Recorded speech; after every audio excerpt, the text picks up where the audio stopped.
Hello, everybody. Ha! Hello. We are back. I'm just gonna edit the camera ever so slightly. How are you all? My goodness, it has been forever, and by that I mean it's been like 4 days.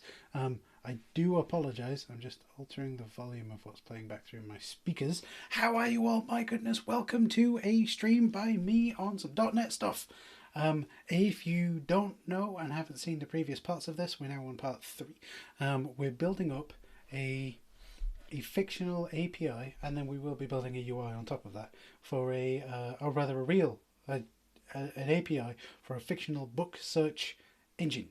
Now the idea is that we're going to be able to search by author name, by title of the book, by description, and we're going to have paged results, and then we're going to be able to get a single result. In the future versions, we're still only out get me a single result, but in future versions we're going to be able to create, update and delete records. We aren't there yet because the step between this stream and being able to make writable actions, destructive actions in the data store, we'll need to invent a data store. We're still looking at different things. There is a spike I will show you in a moment. Anyway, I'm getting way beyond everything that's going on. We have the API here. It's, I must explain, you are all over here. I have another screen over there with everything that I'm doing.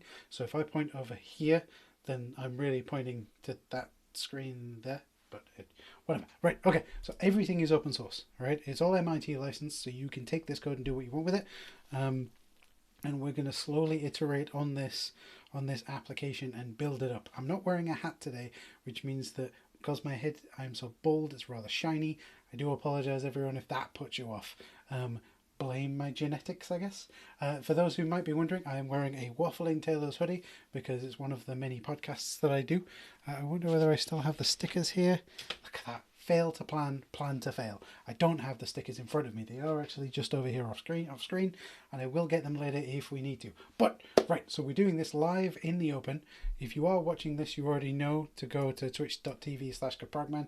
If you're watching this in the future, go to twitch.tv/kaprogman to see it live and to be able to interact in the chat. If you are watching, do shout up in the chat. I'd love to say hello to you all. I am running OBS on Linux, so any actions that happen, like follows, unfollows, all that kind of stuff, I can't see them until after the fact, so I do apologize in advance. But yes, let's take a look at this. So last time, if I go over to this window, these are my notes, right? I'm writing notes on my tablet, which is here in front of me, and they are showing up on screen as well. So as I start to, like, I can click here, and I can do this, and you can see as I'm writing them, because I like to write notes whilst I'm working on stuff. And this, if you're interested, this is a Remarkable V1. I'm not pushing the Remarkable. I think it's quite useful, but you may not. Anyway, if you are interested in the notes and stuff, if you head over to the repo at github.com/kaprogman/book API, the spelling is there if you need it, and go to the documentation directory. I have a spec of sorts, but I also have a directory called Stream Notes, and these are the notes that I make while streaming, and I show them all here. In fact, let me open this because this is kind of useful. We'll need that in a moment. These are the notes on maybe pages I hit or information that might be useful whilst you're streaming. You can see today, as I'm doing this now, is Feb 5th. The last time we did this was Feb 1st, so I do apologize. But in the intervening time, it had snowed, and we had kids wanting to go out and play in the snow, so I couldn't really deny them that. So let's go back. In the time between the previous stream and this stream, what I've done is I've gone and created some issues. So this was one that was pre-existing. We hadn't done this one yet. We've got a spike for investigating data storage, and then we've got an actual task for creating the data storage. So we're going to be tackling get a page set of book records today, which will mean we'll need to create some more data. We are still using a hard-coded data service. We're not reading from a database yet, but the same techniques can be used when we do have the database service. We've got a separate spike. Anyone can do these, by the way. These are completely open. And what we'll do is we will look at these as pull requests and sort of bring them in and discuss them as and when, if people want to do some work on these. Please feel free to comment on these if you have some ideas. this is essentially, let me just zoom in a little bit. This is essentially the spike that I've come up with for investigating databases. I would do SQL databases, which we could do, but I'm more interested at the moment in NoSQL or non-traditional SQL databases, just because I'm interested in learning document databases, maybe even a graph-based database, I'm not sure, but we're going to figure this out, because you see, I like to investigate the tools and tips and techniques that I haven't had a chance to use, and this feels like a perfect example to do that, rather than doing, hey AJ Melly, how are you? How are you? Hello and welcome to the stream. Let me just put this into full screen and then I can read the chat better.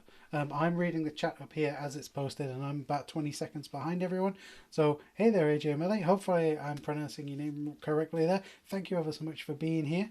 I'm just talking through some of the issues that I've created for this repo, and what I'd like to do is I would like to learn a little bit more about document databases. So I've got a spike here for investigating document databases, but I've also said that we can use a SQL-based database if we need to, if it's a better fit for the actual problem domain. See, this is the thing, right? As you go through your career as a software developer, if you're brand new, if you've been in the business for years, if you're maybe you're at the end of your career, I don't know, wherever you find yourself, right? It's always I think, in my opinion, it's always important to investigate technologies that exist and see what else there is. And so I've used SQL style databases ever since I started. And document databases, it may fit better with what we're trying to achieve. So that's why I've created this spike. And I like to create these with a high level proposed solution, any considerations we have, and the requirements we have for this task. So this is going to be a spike. This might be one video. This might be something I do off air, I don't know. And then once we've done this one, I'm going to go back. I have a back button on my mouse, so let's go back. Once we've done this one, we can then take a look at the data backing store. So this is like implementing the database. This is very, the details on this are very scant because we need to do the previous task first, task 3, to figure out which one we're going to use. And, you know, there's some requirements therefore do these kinds of things. And we will do this eventually. But we're going to work towards that. You may be able to hear the neighbours' kids in the background. I do apologise. The walls around here are like paper thin, but I'll try and keep talking, then maybe you won't hear them. But today we're going to do get a page set of book records. It's always important in any kind of search engine. You go to Google, you go to Bing, you go to DuckDuckGo, whatever you're using, you don't get all of the results. If you search for something, like if I go .net, .net, oh, no, .net. Okay, that didn't work. .net delete and hit return, right? If you look at this, we've got 31 million results, right? And it would be useless to show all 31 million results on one page because A, it would take forever to download all of that data and a lot longer than 0.57 seconds, and B, I may only need the first 2 or 3 links, right? There's a big thing about, I know that a lot of people do this, where if it's not on the first page of Google, they'll ignore it. So if it's not on the first page of our results, we'll ignore it. So paging, right? So a page set of results always has, let me just move this out of the way. So a page set of results, paged results, we need to have, might be helpful if I show you the screen that I'm writing on. So our page results need to have a subset of the results. Now I've used Google here, you can use Bing, you can use DuckDuckGo, you can use whatever, right? So on here we need a subset of results, the page number that we're on, so we might be on page 1, page 2, page 3, and maybe sometimes if I go back here we might need the total number of results. So let's go total results, and sometimes with some paging systems you might want to hard code into the data coming back from the database which options for the number of pages you support. But in Google I don't think you can change that. In most of the search engines you probably can. You usually have 10 results, 25 results, 50 results, 100 results per page, and the user can change that. Now obviously when you do that you request to the API how many results you want in that page. So sometimes it could be useful to return the supported. Oh dear. Let's try that again. My handwriting is terrible. Let's get rid of that. So supported results per page. So that's like 10, 25, 50, 100, etc. Right? There could be any other number of options, and you might want to control that from the API. You might want to control that from the UI. It's completely up to you. I like to, when I'm building searching APIs, I like to say, hey, UI, these are the things that I support. This is my, this is my contract I'm giving to you. If you tell me you want 13 results per page, I'm just not going to allow that. And that's perfectly fine. That's my decision, right? So what we're going to do is I'm going to close this. And, oh, I've muted this tab. I don't know why I've muted this tab. It doesn't have any sound coming from it. But before we start, it's always useful to look at the spec for the task, right? Because then you can get an idea of what you're going to build. So it says here, we need to get an overloaded version of a get endpoint. We already have a get endpoint, which is why it says overloaded. So if I go back over here and go to the code book controller, we've got a get, which gets us a single result. We want to get a page of results. So we can overload that really trivially. If you don't know about operator or method overloading, that's essentially you change the argument types that go in. So I can say public, action, oh dear, action. It would be quicker if I typed it, I know that. Action result, there we go, and I go get, and I can go int, thing, string, thing, and what will happen is, I'm going to call that thing 2, and what will happen is, at runtime, when you call the get method, this happens with pretty much every programming language, depending on which parameters you pass, the system will choose between either this method or this method. If you just pass a GUID, it will call that one because that's the only one that matches. If you pass an int and a string, then it will call this one because that's the only one that matches. I'm actually going to make that text a little bigger. I can read it, but you may not be able to. I don't know. I just want to make it easy for everyone. So we can overload that pretty trivially, and it's a common part of most programming languages. So let's go back here. So we're going to create an overloaded get endpoint which takes a query string. We'll talk about what that means in a moment. And the two required fields in the query string are page number and per page. So if we go back here, you can see that it's this one. So that's the page number and per page, right? So the API is saying you need to give me what page number you want and how many results you want on a page, and I will do everything else for you, which is really useful. So here's an example. It says these fields are then used to filter the number of return records. And here's an example: page number 1 per page 15. We don't have a list in here of the actual per pages, but we can invent that as we go along. If it's not supplied in the spec, we can figure that out. And then if they send page 2 and per page 15, we want to take the next 15 records. We don't want to return the first 15 records. We want the next ones. And then we can also have some other fields that we're not going to use, but it might be worth just putting them in for now, just so then they're there, right? So we've got a sort column, because presumably we're returning a list of stuff and it's going to get shown in a table. A direction for the sorting, whether it's ascending or descending. If it's not present, that we default to descend, so you can say name. So sort column equals name, and it will default to descending on the name, or you can say sort column name sort direction ascending, and it will do ascending, or indeed sort column name sort direction descending, and it will do descending. It defaults to descending if it's not present. And then if we want to, we can then provide a string to search on all of the results and return those in the search query field if we want to. Now these three aren't going to be implemented in this piece of work.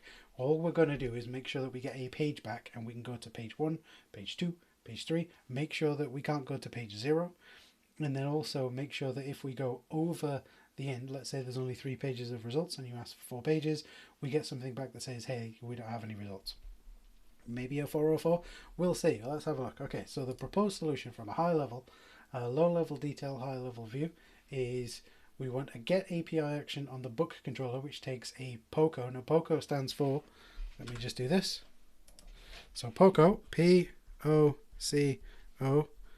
plain old, whoops, is old C# object. So that just means a class, an instance of a class, right? So we've got an instance of a class which represents the query data, which will be all 5 of these fields, 1, 2, 3, 4, 5, and we're going to use from query so that we can pass any number of those fields in as a query string. And then we need some kind of new interface, maybe iPaged, or maybe just add it onto the current interface, because we have one. If I go back to Rider, if I go back to Rider even, correct page, we've got an interface called iGetBook, right? Which, if I zoom in, now ignore the fact that it's hard-coded because we're going to leave it hard-coded for now. The iGetBook service just currently provides one method called getBook, and it has a GUID. We may decide to put the service method in here, or we may decide to create a separate interface that then takes in, that does get a page of books, or maybe get a page of objects. If we decide later on that we want to return a page of authors, then maybe we want to make this, what's the word I'm looking for? Generic, using of type. But we don't need to worry about that yet because we're just doing the minimum required to pass this piece of work. Later on, if we decide that we want to make it generic, then we can. So we don't need to worry about that yet. So we'll either put it in iGetBook, or we'll create a new interface called iGetPaged or iGetPagedBook, and we'll add it there. We'll decide as we get closer to the piece of work. So let's go back over here. So we need perhaps a new interface, or perhaps just a new method on an interface that takes in a page number to get the per page that we want. Oh no, sorry. This returns a brand new poker. So we're passing in a class, an instance of a class, an object, and we're getting a completely separate object out. The completely separate object for now will only include the page number we're looking at, the number of pages total, and the number of records on, or rather the records on this page. Hopefully that makes sense. We'll fill it in as we go along. If a page of records can be returned, we make sure we return it inside of a 200 OK result, and if we can't find them, we send a 404 back. So if we can find the results, brilliant. If we can't, then don't worry about it. So here are our POCOs we're going to create: paged request and paged response. And we've already said that we may require it to be generic, but we don't need it for this one. And then it says here that we need to complete this after number 1. Number 1 is already finished. Number 1 was get a book by an ID, which we can see is closed. And it's closed because if we go back to the code, it already exists on, where is the book controller? Let's go like this. There we go. It's already implemented here where we get one by ID. So we don't need to worry about that yet. So let's go back here. So the requirements, what we need to do to pass this is always good. I like to have these requirements because you can almost think of this as a bunch of tests. We need an overloaded get API, which takes an object from the query string, which matches the paged request design. So we need to pass this in to our new method. Then the next thing is the interface that we use should use the values in that object. And whatever interface it is that we use must return an instance of paged response, which is this type here. And then when we get that back, we need to check whether there were records. If there are no records at all, we need to return with a 404. If there are records, we need to return those records as part of a 200. Really complex, but those 6 points? 1, 2, 3, 4, 5. Those 5 points are all we have to deliver, and that's all we will deliver.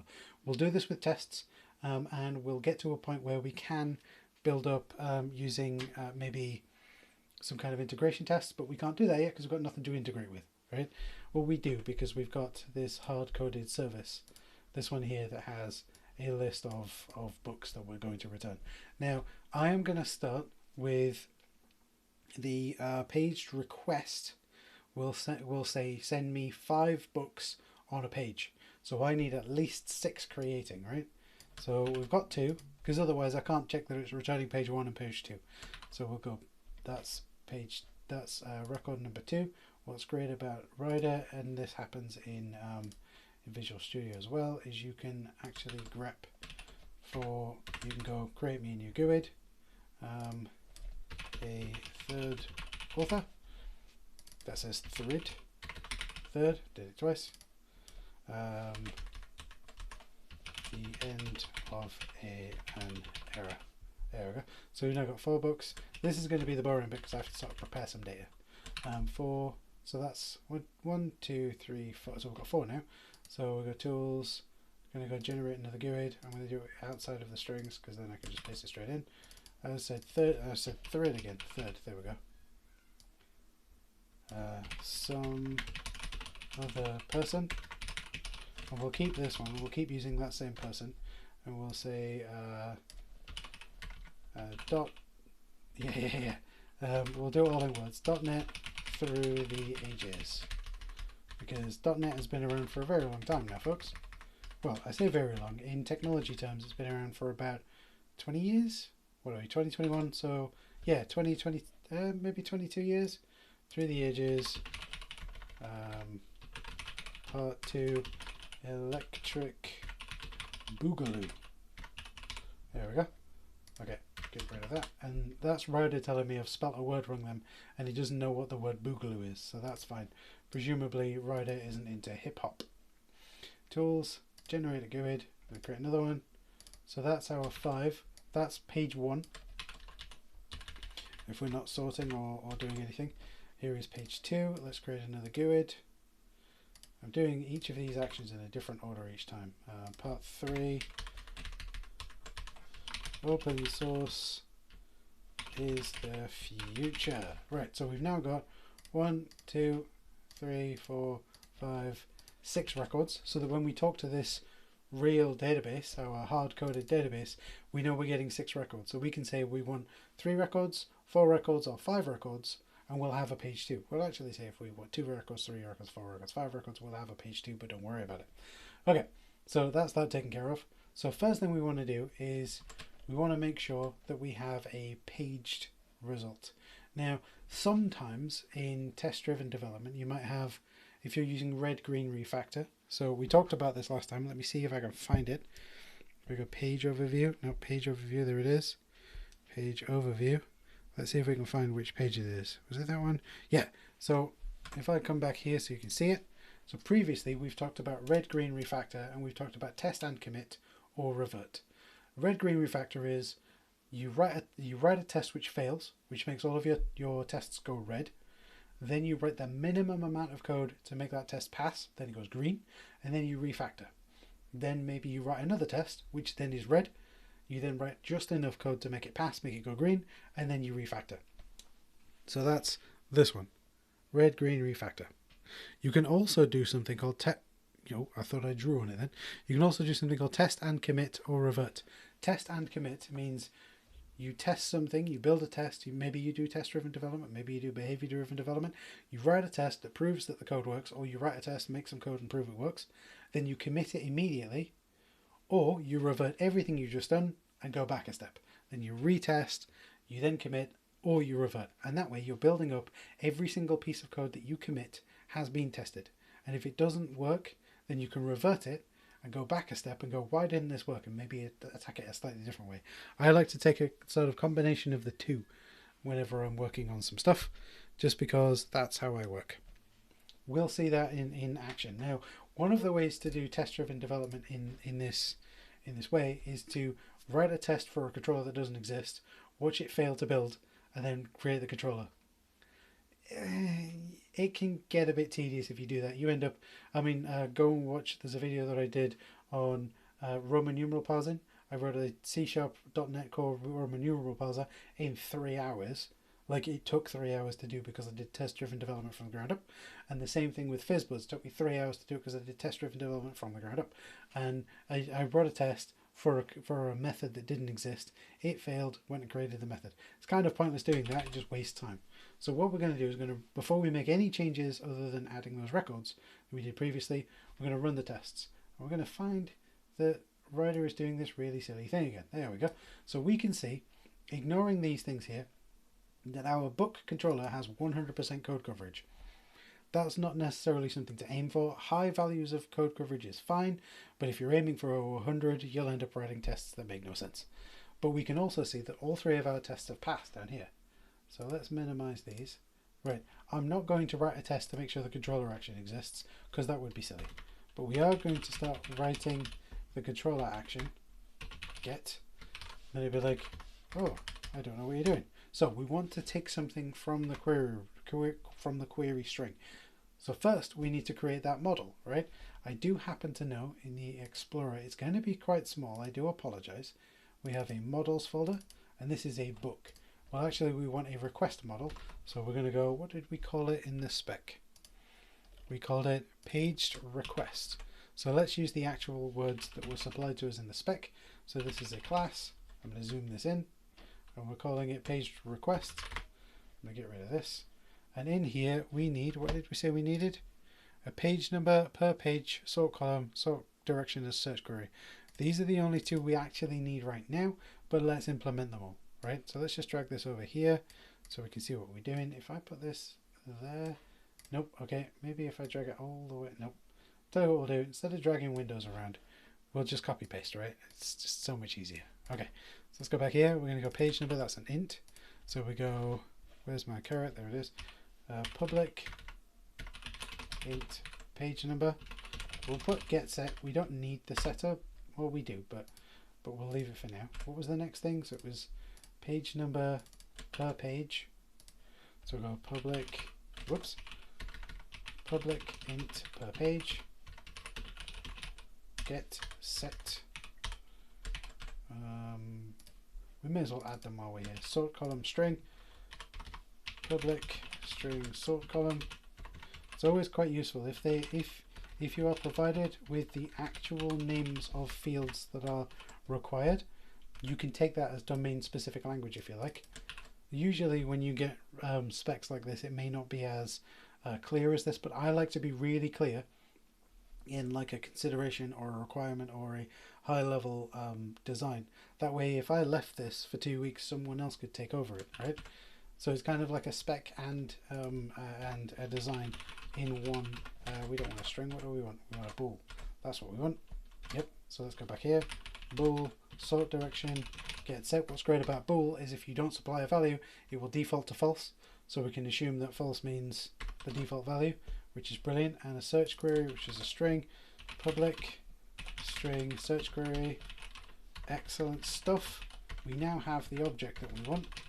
Set those up, and what I'm going to do is I'm just going to say move it to there. We won't add it to source control just yet. Whoops, I'm clicking on the wrong window. But we will say, so this is the page number that, zoom in, that the user is requesting, the number of records to return in a single page. Then we'll leave the rest. We're not going to yeah, let's document these. And a column name to sort on. Now we'll go remarks not required. A direction to sort on, whoops, requires the sort column. So we'll go like this, and we'll do something here. Oh, cref sort column value, and we'll do remarks not required, defaults to descending if not supplied, and then here one last thing, an arbitrary string to search on when yeah, no, that's fine, across fields. There we go. I won't say what fields because we don't know yet because we're not filling it in. So we've got a code called page requests. We'll go back to the controller and we'll say page request data. Now the problem with that is by default it's going to be expected to be in the body. get requests don't have a body, ASP.NET will do something for you and try to guess what that should be a query string, but let's make it really obvious. So we can say, hey, .NET, don't worry about it. I know what I'm doing. I want you to only look in the query string. And that's what that attribute is for. So this data will always come in from the query string. You can do the same thing in like a post request or a put request if you want. We're also going to get these here and make it just a little bit easier. And we're going to go here. I think we can do that. A page of books could be a page of books. Yeah, just a page of books for now. The requested book, the requested page could not be found. Excellent. And we also want to be able to do a bad request. I've noticed we don't have that there. So let's Swagger response. And we're going to go int. So I'm using the built-in HTTP status code enum just because I know that the HTTP status codes are never going to change, but that's 404 and that's 403. The chances of me typing that incorrectly are pretty bad, are pretty high, right? The request data was badly formed. And then the reason we're doing these is because, now that's going to complain, I'm just going to go return okay. Yeah, whoops, because I'm going to run this and then we'll start building some tests. Because we aren't really creating anything that's testable yet, just that an API endpoint exists. So if I go back to my browser, it's opened in a non-private instance, that's fine. We'll open it here. You can see we've got a warning. This could potentially go wrong. This is because we're running locally. .NET Core, or rather ASP.NET Core, .NET 5, ASP.NET Core, ships with a self-signed certificate for development use only, and that's what this is. It's saying, hey, your certificate here and your connection are not secure. Now, because I'm running locally, I don't need to worry about it not being secure. If you see this in the wild on a real website, do not do what I'm about to do. I'm going to say, I understand the risks. It is my job, because I'm the user, that I know that I know what I'm doing. It's saying localhost 5001 is not using a valid security. It's actually saying it's using an invalid security certificate, and it's because it is self-signed. But that's fine. I know that in this instance that's fine. So I'm going to accept the risk, and we'll go through, and it's going to break. Oh no. Okay, I know why it's broken. Let's take a look. See if there we go. Developer exception, an unhandled exception happened.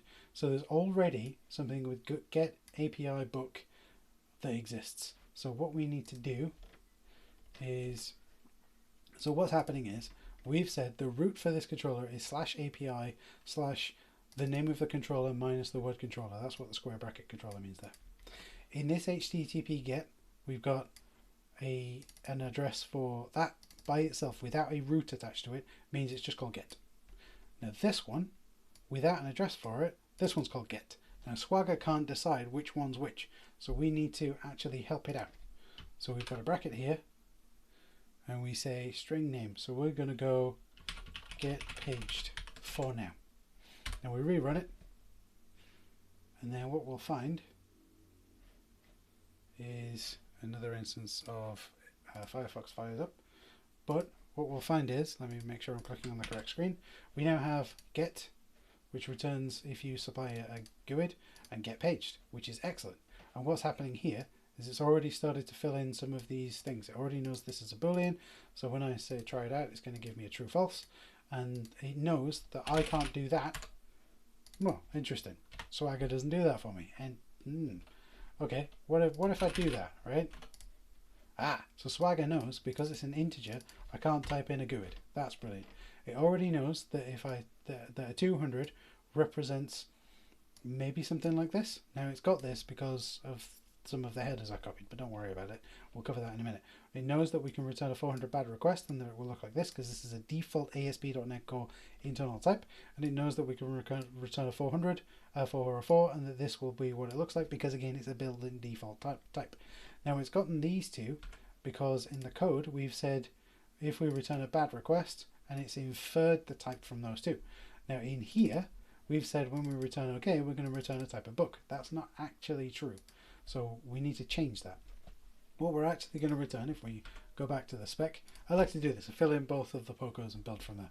We're actually going to return a page response. Now in this instance, it's going to be a page response of books.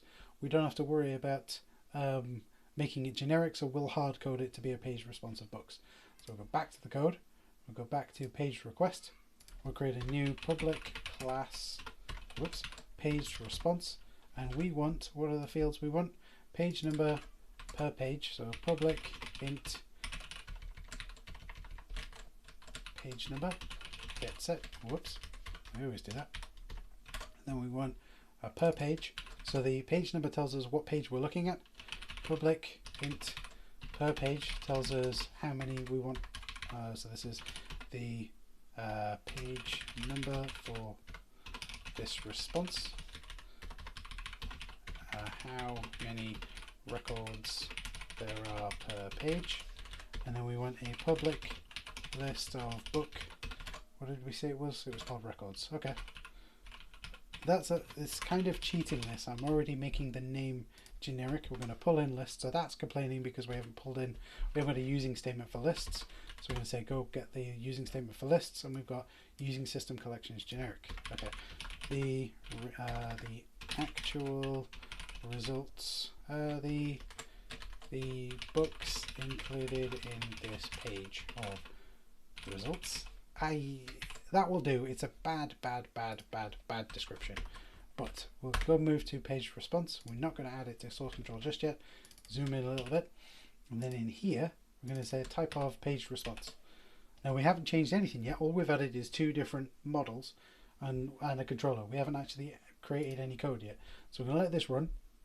I'll close the instance of Firefox that starts. Actually, what I'll do is I'll stop it from starting an instance of Firefox. Let's do that first. So we need to go to our launch settings.json. This is a nice little thing for you to learn if you are new to ASP.NET. So what we're going to do is we're going to get rid of this line here. We're going to say don't launch the browser. So I'm going to close this instance that is created because we already have an instance we're going to use. Click on the correct button, and we'll find it doesn't start the browser, which is great because we already have one. So we'll go here, we'll refresh this, get paged. We can see here it's going to return page number per page and records with an example of what a book record looks like. So we're already 3/4 of the way there. We've got the API contract.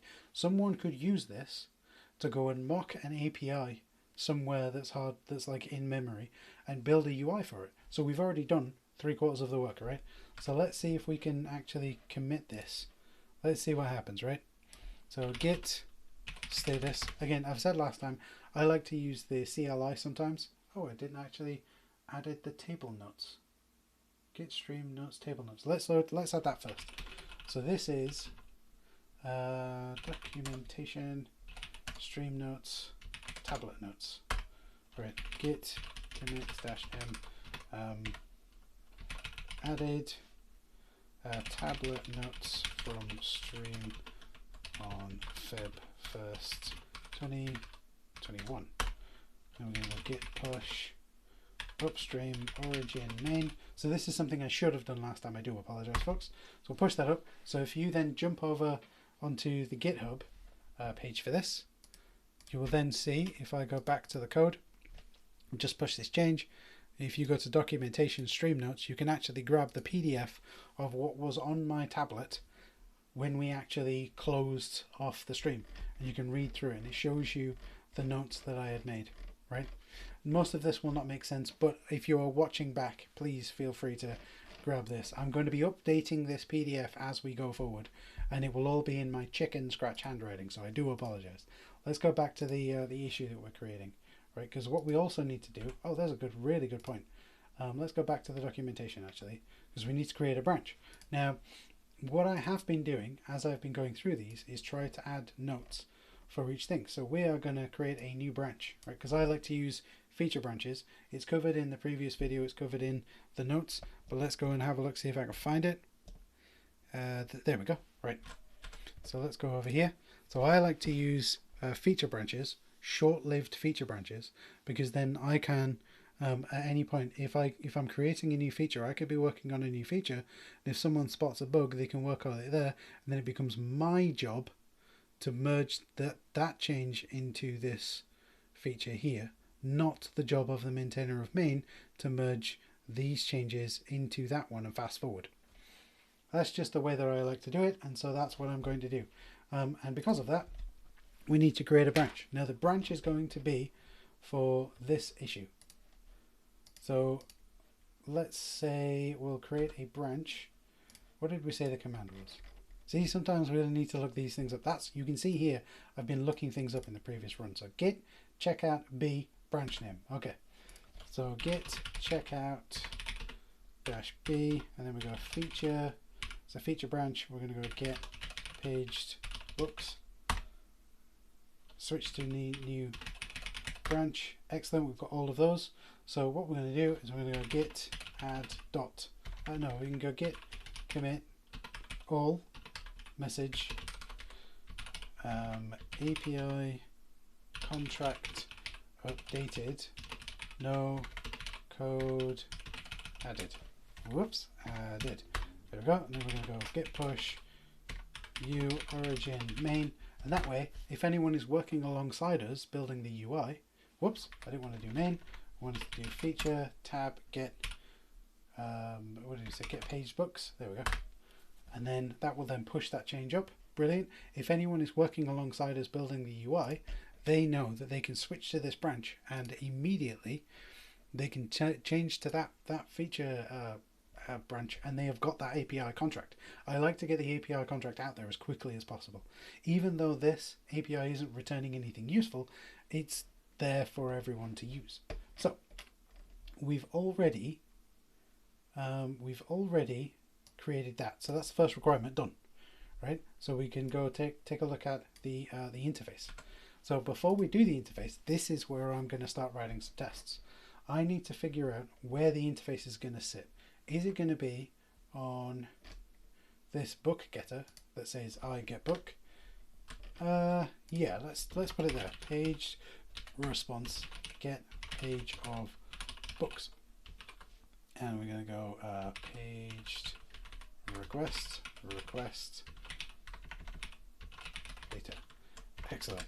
So we're going to do that. We haven't written any tests yet, and we're actually going to get a point where this service now no longer implements that interface because it doesn't implement that method, but that's fine. So what we'll do is we'll tell Rider, hey, go and implement it for me, and just throw a not implemented exception because we don't worry about that yet. Don't need to worry about that. In our tests, I can't do Control M because that will mute me. Inside of Rider, just like inside of Visual Studio, you can do Control M, Control O, and it will collapse all of the code. Problem is, if I do that, Control M is also set to mute me, and I did that in the previous stream and carried on for 5 minutes. Didn't realize I was muted. So what we need to do here, let's make sure I'm in the correct window, is we need to write a test. Public void get paged returns. I like to do the bad path before the happy path. Returns not found. Yeah, when requested page cannot be found. Okay, so what we need to do is we need to create a controller. I'm going to copy the majority. I'm on the wrong screen again. Copy the majority of the code from here. So we're going to say, let's do this for now. Right, so we're going to mock the iGetBook. Remember, we talked about this last time. I hope you'll remember this. Let's go back to here. We have a dependency in the controller on that interface. But what we're going to do is we're going to use mock MOQ. There's lots of other libraries that will do this, but we're going to mock that by creating a proxy which sits around it. I've tried to draw this as sanely as possible. This is a proxy which sits around it, and what we'll do is we will say in the proxy, when I call this method on the dependency, actually short circuit that, don't call the dependency, call this method that I will supply here and return that result, or just return this result. That way it doesn't actually talk to that dependency. We're not actually doing anything with that dependency. We're just saying, hey, this kind of exists, right? We're mocking it out. So that's what we're doing here. We're saying, hey, go and mock this. Now, what we actually want to do, we say set up a proxy for this method. When I call this method, return this thing, right? But this isn't the proxy that we want. This isn't the proxy we're looking for. We want to do get page to books, right? Now I'm going to say whenever I pass in, doesn't matter what it is, arg, is it? No, it's it dot is any. It is any, and we're going to go page request return dot bother dot returns. There we go. New paged response. So I'll tell you what this is doing in a moment. I'm just going to fill this in. There we go. Okay, so what we're doing here is we are saying whenever I call on this mocked version of this dependency, whenever I call get page of books, regardless of what I pass in, as long as it is a page request, always for this test return this thing here. Okay, so we might do page number. We're going to use the default. I'm going to go page. I'm going to go default and records. We're going to go new list of thing, right? Just noticed something here, and we'll leave it and we'll hit that problem when we get to it. Okay, so then we say, hey, go create me. So this is the arrange. I always like to do this. Arrange. Whoops. Arrange. There we go. This is arranging everything we need for the test. And then we've got an act, which is where we do something. Var response. Response equals controller dot get, and we pass in new page request. Remember, we've said whenever we pass in any kind of page request into this interface, so it doesn't matter whether this is a new one, whether it's pre-existing or not. And then over here, we're going to do our assert. We're going to check that something has happened. Now, what we want to do is we want to know that the response is not null and that it is of type not found. So we can literally take this change here. I'll talk through what this is doing in a moment. So we're saying make sure that the response we've brought back is not null, because it can be null. Even though it's of type action result, it could be null. This is right. This bit here is Router trying to help us by telling us what the type is. And then we say box this to a not found result. If you don't know what boxing is, it's kind of like almost like casting, but not quite. And what we can do, actually, this, yeah, that actually does that test. So what the problem with boxing is that could, if we can't pretend that response is a type of not found result, then as not found will be null. If it is not null, then it is set to not found result. We can also do assert equal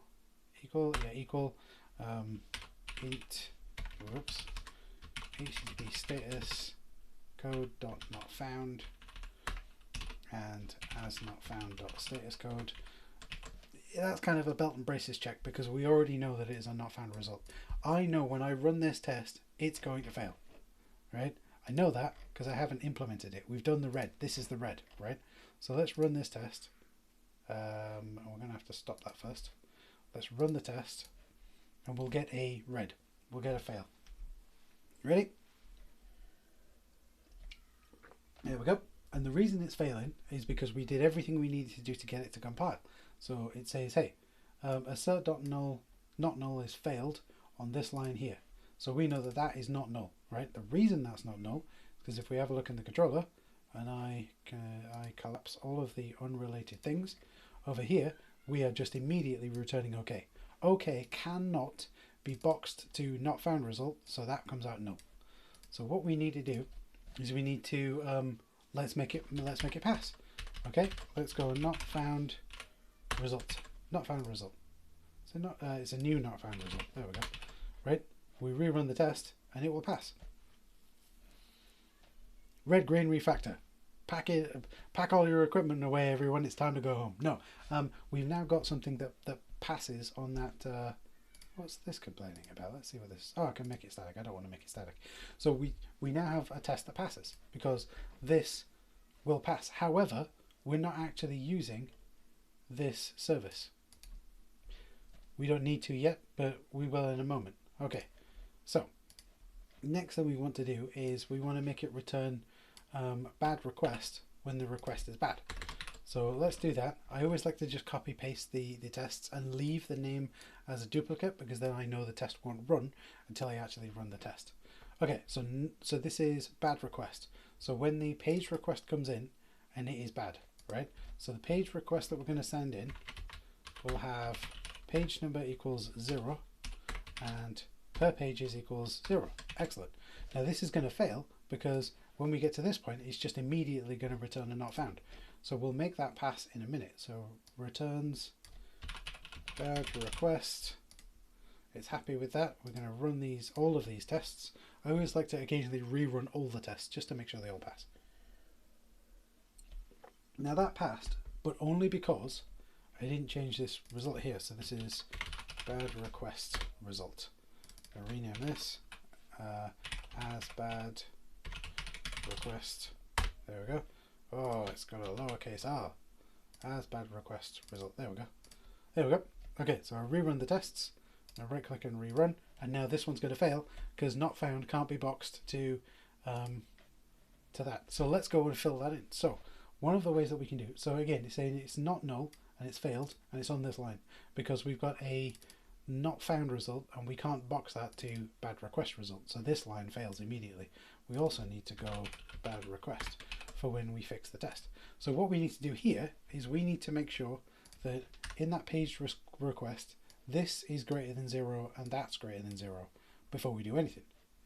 Okay, so we can do this one of two ways. If request data dot page number is greater than 0, now is less than or equal to 0, is equal to 0. Is equal to 0, or request data dot page per page is equal to 0. Remember, we're writing just enough code to make it pass.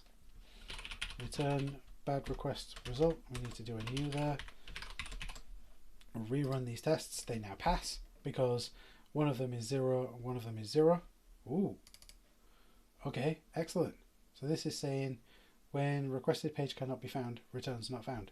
Ah, yes. So the reason for this over here is because we're just passing in a brand new instance of it. Brand new instance of something, and integer is the default value for integer is always 0. So we need to say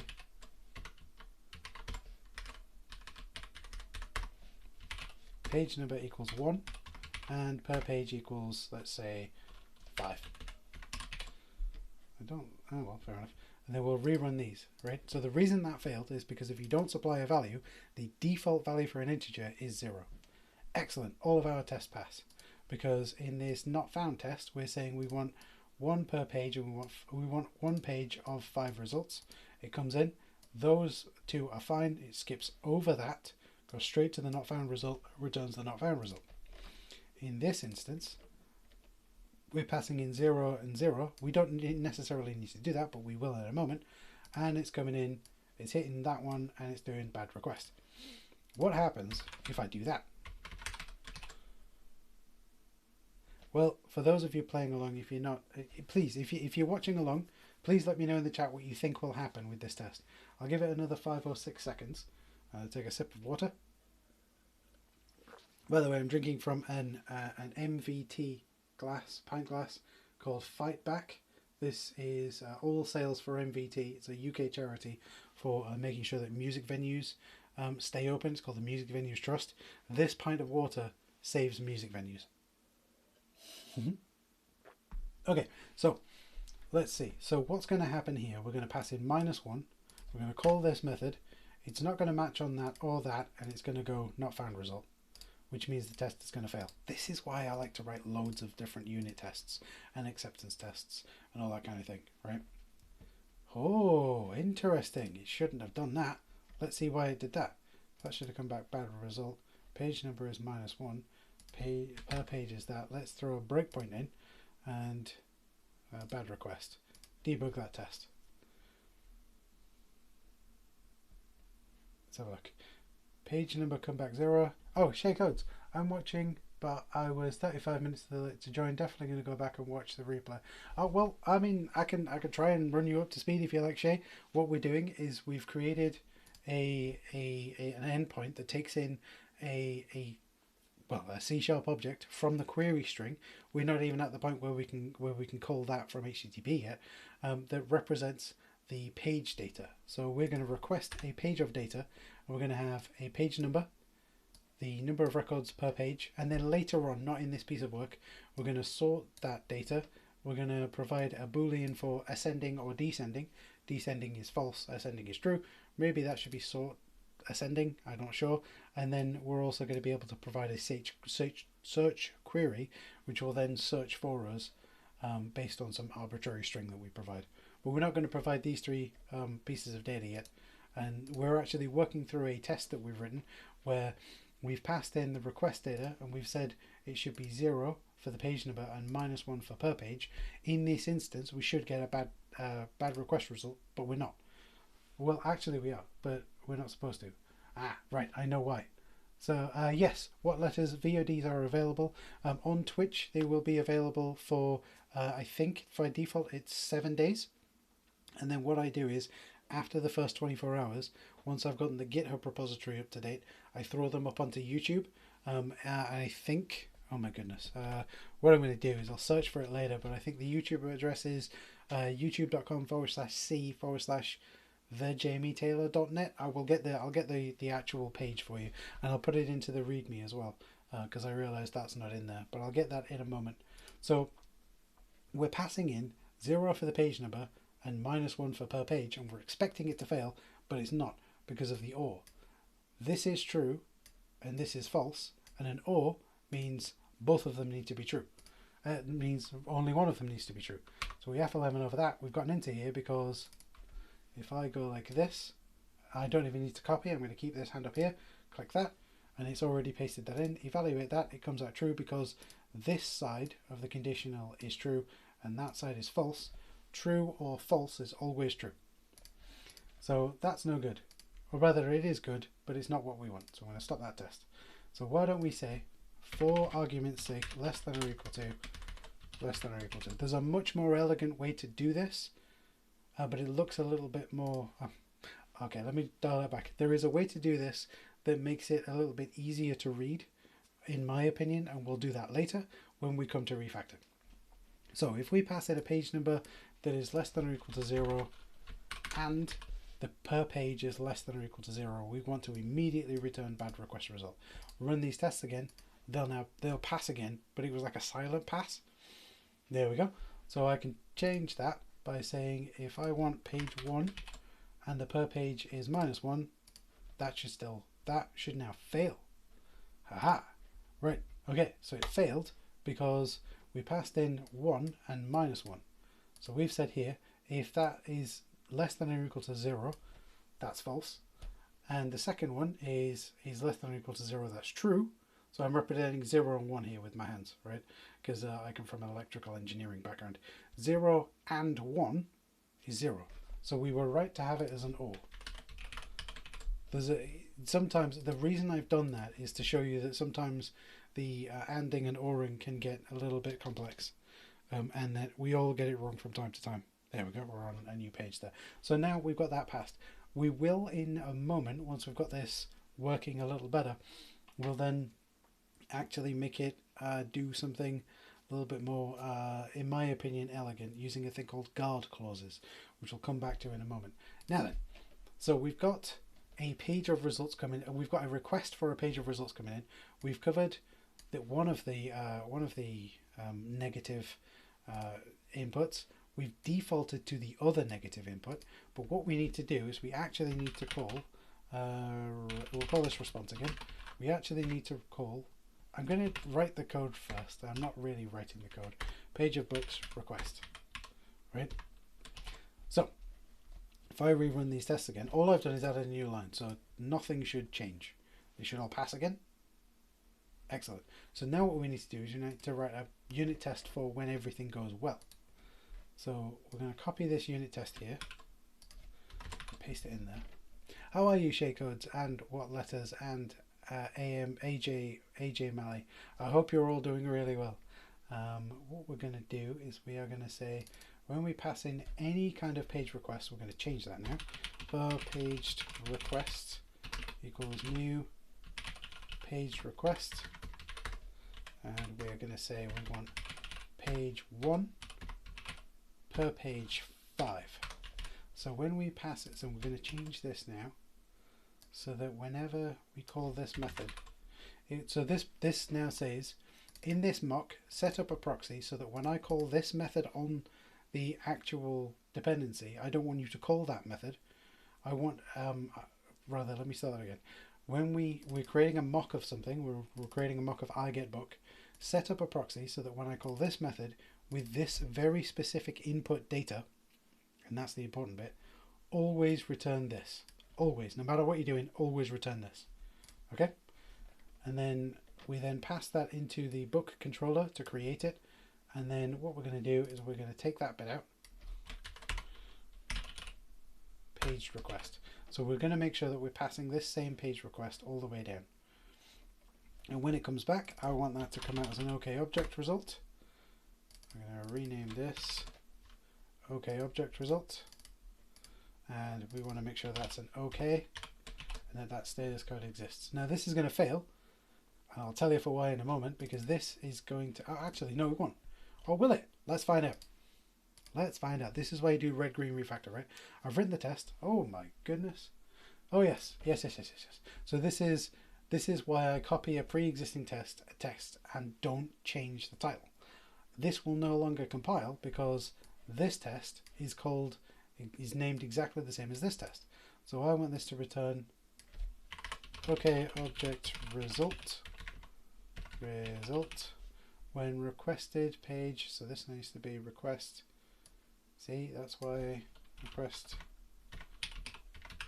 is invalid. When requested page is found. Excellent. So then what we're going to do is we're going to go back to unit test. All I've done is rename some stuff. So I'm going to rerun the unit test again. Requested. So this is saying we assert null failure on this line here, because what we've done is we've said, hey, call this method, get the result, which is this response, box it to an OK object result, and then check whether it's null or not. We can't. This has come back null because the response that came back is not an OK object result. So let's go and have a look. So the reason is we pass that bit, we call the service with the actual data we've passed in. If we change this to new page request, this data, this argument here no longer matches that one, and we'll get a null ref. I'll show you that in a moment. Let's just put this back and fix this first. So we've called this and then immediately return not found. So what we need to do is we need to go response.records.any, because we've said in our specification, if we go back here, if there are no records, we need to return a 404 with nothing in the body. So let's go here. If there are no records, return not found. So let's just copy this, put that actually, return not found. And then in our spec it says if there are records, return a 200 with the page response in the body. So return new OK object result, and the object result has response in there. I'm going to rename this response. So this is going to be page data response. Whoops. Response. Excellent. Okay, so I'm going to run this test. Now I'm going to prove that this is, oh, look at this. Requested page cannot be found. So we've got a not null failure on here. Why have we got a not null? Ah, haha. Right, okay. So when we, that's interesting. That shouldn't have failed, but let's find out why it failed. Okay, so we'll do some investigation in a moment, but let's look at the code. Right, so we are expecting it to return not found when no data can be found. Okay, so we set up a proxy. When we pass in any page request, we want to return a page response with some data in it. We want a default, and a new list. So in the controller, we create the controller with that proxy, and then we call the controller get with this page data. We say we want some page number and per page, and then we assert the response. And then we do like a null check. So what we're saying here is this line has failed because the response we got back is not a not found result even. So let's debug this one test and see what happens. So we've put a breakpoint in the book controller. So our request data looks like this. Request data, We have a page number and a per page, which means that should pass. Fantastic. We've gotten to here. Then remember, this is the proxy, or rather, it's sometimes called a proxy. I don't know whether you can see it. I get book proxy. So we're passing in the request data. We've said whenever in this test setup, we've said whenever we pass in any page request, always return with this data. So this is immediately going to give us the data. We're saying records is 0. So I would expect that to fail. See, okay. So we've actually got our if statement wrong way around. So let's do this. Stop that. We actually want, if there are not any records, return not found. Otherwise, return OK with the records. Now, this one's going to pass, and I think this one's going to fail. Let's find out. This is why we red, green, refactor. Look. Okay, not found. Okay, so the reason for this, let's have a look. Okay, so what we did was we passed in the same thing. We said, whenever we pass in this page request, which is this one here, return this data, and then go and call the thing with this data. Now, the reason that this is failing is because it's the same reason the other one is now passing. Our records is just a new list. It doesn't actually have anything in it. And so when we call this line here, records.any, the records, it exists, it is not null, it is a list, but it doesn't contain anything, and so we get a not found. So we need to then go and change this to do new book, and it really doesn't matter if we put any details in here, but let's put in at least some author details. In fact, yeah, no, that's fine. Jamie Taylor, because that's my name. The name of the book is Programming in .NET. I'm not writing a book on this, I'm just using it as a throwaway example. So we do GUID.parse, and we'll actually throw a real GUID in there, so then it looks a little bit like the actual data we're going to get. Kind of useful to do that. So now what we're saying is, whenever we pass in this very specific page request, return this data and make sure it has at least one book. So it's always going to have this book. Then we go call the controller, we get the response, then we make sure it's not null. We're then going to box it to an OK object result. We're going to then check that it's not null, check the status code, but then we need the value as well. But we'll do that in a moment, because we want to make sure that it's not just an OK object result, but that it has some kind of value in it. So what I can do is, let's see, this is why we were red, green, refactor. We went red, we're now green. Then we're going to go var target book equals that.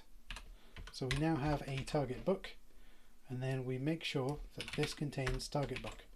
So we've created a book here, we've put it into the list of things to return, and then out here we're going to go OK object result.value. That returns an object. I'm going to then go list of book, var books equals that, and then we're going to go assert. There are other ways to do this, but this is kind of a way that I like to do it. Not null books, assert not empty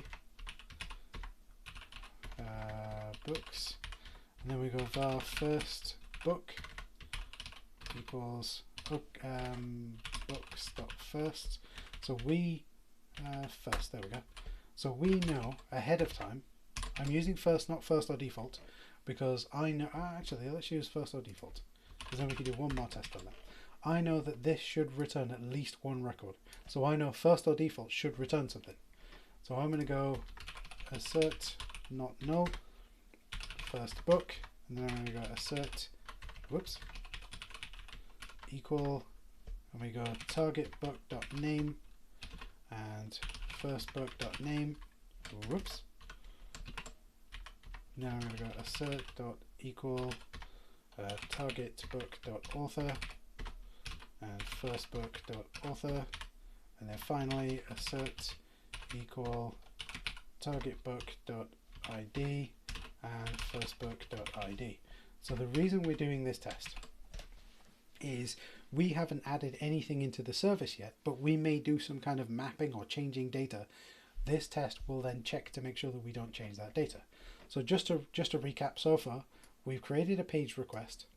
We've created a single book that we want to return with that page request. We've created a proxy for the call to get page books, when we pass in this page request. And when we do that, we want to make sure we return a single page response. And maybe we'll say there's one record and there's one item on the page. Sorry, we're on page 1 and we're passing back at least one record. Let's say that's 5 actually.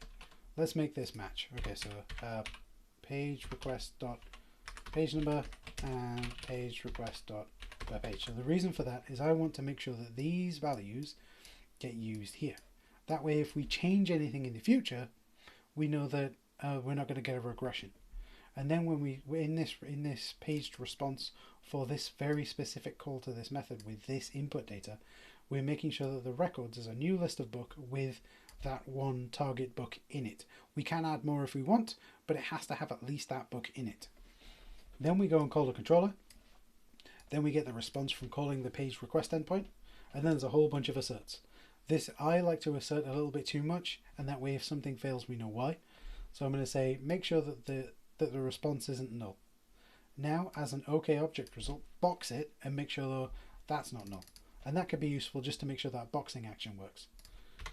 Then I'm going to say check the status code, because although it's an OK object result, we may say OK object result with status code off, because we can do that if we really want to, but I want to make sure that nothing changes, that my API is very strict and sticks to this this one contract. Then we say go get the value from the OK object result and box it into a list of book models. Make sure that's not null. Make sure it isn't empty, because we might be doing something in the service that empties it out. Then we say go get the first book from that list of books. Make sure that's not null. And then we compare the target book, which is our expected value, which is this one up here. These three entries should be exactly the same in that first book. So that's what we're doing in this line, and this line. We're just making sure that they all match. I'm not expecting this to pass straight away, but let's see what happens. I'll be very happy if it does, but I've probably missed something. There we go, we've missed something. Okay. Assert not null failure. Okay, so it failed on that. Yes, because it's not a list of book. It is a paged response.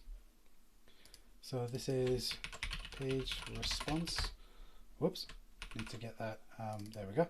So assert not empty books results records. There we go. All I need to do is just make a few changes and it will light up. Page response.records.first.default. Whoops, got too many dots now. Yeah, records.first.default, and then that all lights up. So what I had missed was the value of the OK object result wasn't a list of books, it was a POCO around the list of books, and that is the paged response, which has a number of different fields. Let me just zoom back out a little bit. There we go. And so, where are my tests? And so I'd said, pretend it's a list of books. That's not right. Pretend that it is a paged response. And now this time it will pass. I like that it didn't pass straight away. I honestly did not intend for that to happen. We now have the controller is now fully unit tested. If I run a code coverage, we'll likely get 100% on that. But we haven't actually provided any functionality. And so maybe we should write some tests for the services. I don't like to write tests for hard-coded services, but we also don't have any code in the service. So if I just close this one for now, go back to the book controller, and I go in here, get me a page of books, actually what's going to happen in this instance is going to throw a not implemented exception. We don't want that. And we also haven't done any actual tests here to make sure that that works. But that's because we're not actually creating a list of things. So what we kind of need to do, excuse me, for the time being, is we need to, so this here doesn't use any kind of interface. So we can't, well it does, it implements this interface, but we can't mock any services it uses. And so there's no real way of testing this properly. But there's also no code that says go and do this thing. So we're going to need to write a unit test, because we want to build that up, right? We want to build up using test-driven development, a way of actually doing this. We can actually do some refactoring in a moment, but let's get this checked in. So we've got a whole bunch of changes, right? So we're going to go git commit, add everything, add the message. We're going to say get paged get paged API endpoint unit tested with mock service not ready for consumption yet. Okay, do that. Git push upstream to origin in the get paged. Yeah, so what I've done there is tab completed. That's really useful. So this is saying git push means push this, and the -u means to the upstream, which is the GitHub repository. We're saying the upstream origin, which is the origin repository, which is this one here, because we haven't forked. This is the origin, and we're pushing it to a branch called feature get paged response or get paged books. What's great about that is I'm using tab completion to actually fill in the name. Otherwise I'd have to copy the name and paste it in or type it in manually, and it's going to get all wobbly. So let's go push that. I like to make these small commits as we go up. Excellent. So if we go back up here, we can see we've got another git commit here. Again, if someone pulls this and uses this to build the UI, they've got something that is working, which is why I tend to do it this way. If I then actually run this again, so what we've done is built the controller using unit tests, which is useful, but when I do this, we're going to get an exception. So if I try this out and I say page number 1, I want 5 records per page, execute, it's going to throw an internal server error because, and it's really hard to see, the method or operation is not implemented. And the reason that's happened is because book API, services, book service, get page of books has actually thrown that. Okay, so we've got a drive-by spammer. It's my first drive-by spammer on Twitch ever. I don't have access to the admin panel, so I can't give them a timeout. However, if they do paste again, in fact, give me a second, I'm going to go get rid of that message. Excuse me 1 second.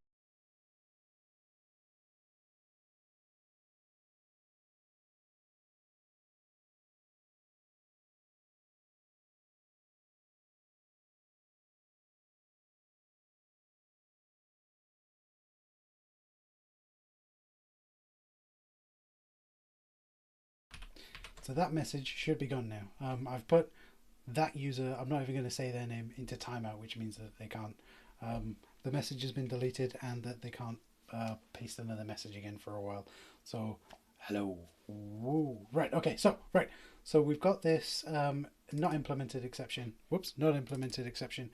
I've done that because they're spamming, right? And so that's not good. And the reason we get the not implemented exception is because that not implemented exception is raised there. So we need to fill this in, but we need to build it up with tests. There was kind of no point in building this with tests earlier, but we're going to have to test this because we need to set some data, right? What about if we, for now, instead of using the mock, create the get requests test with the, okay, let's do that. It's not great. I will explain what I'm about to do. So in my tests project, in this one, I think this exists in the wrong folder actually. Let me just show that in files. Nope, it exists in the right place. Okay, so in this test, we're creating a mock, right? We're creating a mock and passing back a list of tests. What if we alter this test, right? So we'll call this delete me test, right? Because all I want to do is actually build the service up using test-driven development. So page request, delete that. We're not going to create the mock. Raw hard-coded. I wouldn't recommend doing this, folks. It's only because we're using a hard-coded one for now. Get book service equals new hard-coded book service, and then we're just going to pass in hard-coded book service. So the reason we're doing this, and I wouldn't recommend doing this in real life, in real work, is because we haven't actually implemented the database yet, and we want to get access to this list of books, right? And we'll fix this test later when we have an actual database. But all we need to do is get to the point where we actually get it working, right? So we're going to call the controller. We're going to make sure we get a page response. And what we're going to do here is we're actually just going to do assert false. And we'll actually do something different here. String dot is null or white space first book dot name. I'll explain what I'm doing in a minute. String dot is null or white space first book dot author, and assert not equal. Where's not equal? There we go. GUID.empty and firstbook.id. Excellent. So what we're doing here, this won't run yet because this has the same name as this. I'm going to call this like delete me or something, just so that I can say that I've actually tested the service. So we're going to pass in a page request to the real service, which the real service is going to be passed into the controller there when we create it. We're not mocking anything here, and the reason for that I'll go into in a minute. We call the method, which will call the service, which will then get a page of data and then return some stuff. Now this is going to fail immediately because we haven't implemented the service. Now the service is returning not implemented, because what we would do if we had, let's just switch to this, right? I'll try and explain what I'm getting at. Currently, the design is we have a controller,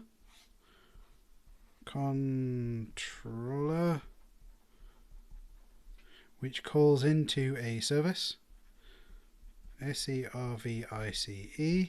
I can spell once you have a wonderful spelling time with me. And then that service immediately sends the response back.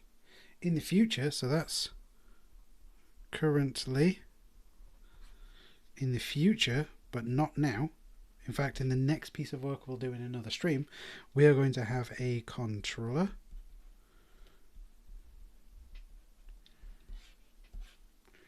which talks to a service, which then talks to some kind of database, which then, oh, let me redo that box. 2, 3, yeah. Okay, which then returns to the service, which then returns to the controller. Because we will eventually have a database, this will be mocked. Because we don't have a database, this is mocked. It's with a C, isn't it? M-O-C-K-E-D. So I am taking the decision right now to use the actual service, because we can't mock it because it doesn't actually point at a database or anything. We could totally create a fake database, but we'll make this work, then we'll create the fake database, and then we'll mock it and set it all up so it looks like this. Okay, so next thing we do is we are saying get page calls service returns page of get paged response. Now this is going to pass. It's going to fail. We built this up first, then we'll refactor to put the service in. I wouldn't recommend doing this in real life. In real life, you would likely have a database by now. I am making the choice of holding off deciding on the database for as long as possible. So that's going to fail. There we go. So it failed because the hard-coded book service get page book actually throws a not implemented exception. This is where we're actually coming to the actual meat of making this, right? We'll be doing this for 1 hour and 25 and we haven't actually made the service that returns this data yet. Okay, so what does this service need to do? So let's go back to here. What does the service need to do? So this is paged service. Whoops. This page service needs to get a page of records records based on the page number requested. Okay, so that's step one. Step two, so we get the page number. So we say page 1, page 2, page 3. But before we can do that, we need to decide how many we want per page. So get the number of records per page. So let's say it's 3 records per page. Let's say it's 5 records per page. We need to get the nth 5, right? And so if it's page 1, we get the first 5. If it's page 2, we get the second 5. So we skip over the first 5. Now, I've started to use the actual words there, but so we skip over. If it's page 1, we skip over nothing and we take the first 5. If it's the second page, we skip over the first page and take the next page, right? So we're using skip and take. We're actually, that's what we'll use. We'll use skip and take. These are link queries. These are link operations. And because they're link, when we come to use a database store, it may be that there is a link to that database store's query language converter, and that would be wonderful. If not, then we'll have to handwrite it. That's not a problem. So that gets us those data. We are not, I apologize for the super squeaky chat, not going, let's just do that, to use other properties for now. So the other properties are the sort column, whether we're sorting ascending or descending, and the search query. We're not going to do that yet. So the first thing we need to do is we are going to assume in this service that the data has been provided correctly. We're going to assume that the page request, the page number is greater than 0 and the number of records is greater than 0. So what we first need to do is we need to go into this fake database that we have and we need to skip and take. So what we do is we go records equals fake database. So what we want to do is we want to skip over, if it's page 1, we skip over nothing. If it's page 2, we skip over 1. If it's page 3, we skip over 2. Can you see what we're doing there? We do page number minus 1. So we do skip, because that's a link. We're going to do as queryable. All right, we'll talk about this in a moment. We're going to skip request data.page number minus 1. I'll explain what this is in a moment, and we'll maybe write we'll maybe create a property so that we can make it easy to use. Then we're going to take request data dot per page, and we're doing it as a queryable. We'll talk about that in a moment. So the reason we're doing this is we're going to say fake database, I want to query this. This is, in this instance, it's a list. It could be a database store. We use as queryable because we don't want to, if we're talking to a real database over the wire, we don't want to say, hey, go do this, bring me back hydrate, go do this, bring me back hydrate. Hydrate in this instance means take the results of that query and put them into memory. We want it so that it's still sort of malleable, and we're going to do lazy loading, lazy evaluating. And we do request data page number minus 1 because if we want page 1, we want to skip over nothing. And this isn't actually going to work. If we want page 2, we don't skip over 1, we skip over this value multiplied by request data.per-page. Nope, per page. So if we want page 1, we skip over 0. If we want page 2, we want to do 1 times however many items we want in a page. So let's say we're saying, let's go back here. Okay, draw a line across here. If we want page 1 with 5 results, again, I apologize for my terrible handwriting. This is a 5. We want page 1 with 5 results. In fact, let me undo that. With 5 results, we want to skip over nothing and take 5. Take 5 means it takes 5 right from the very top, so it takes index 0, 1, 2, 3, 4 and carries on. If we want page 2 with 5 results, then we want to skip over the first 5 and then take the next 5. If we want page 3, hopefully you'll see where these numbers are coming from, with 5 results. Again, I apologize, my handwriting is terrible. Let me move that mouse pointer.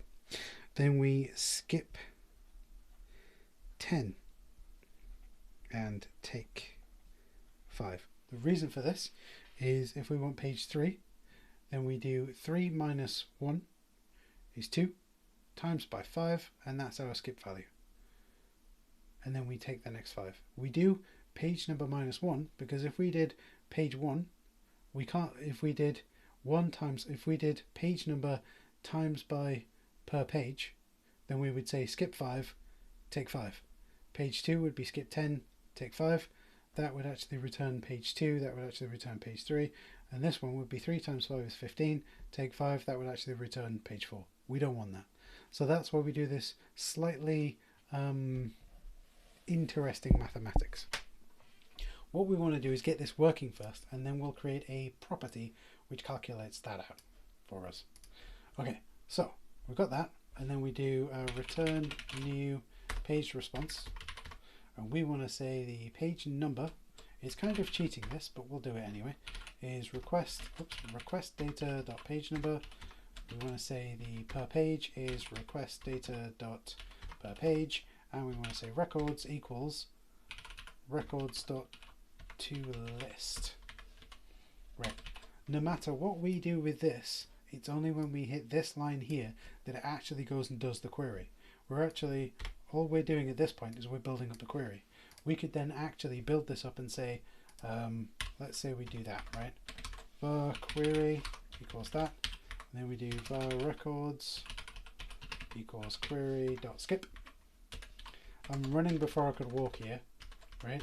Just to prove a point. And then we say we could go query equals query dot let's see, where book goes to book dot author equals where are you? Request data dot search query. And what we're doing here is this won't run at all yet. When we debug it and we step into it, we'll see it run because the debugger needs to get that information to tell us what's in memory. But we can then put whatever we want between here and do a whole bunch of stuff. In fact, let's separate it out like that for now. Let's do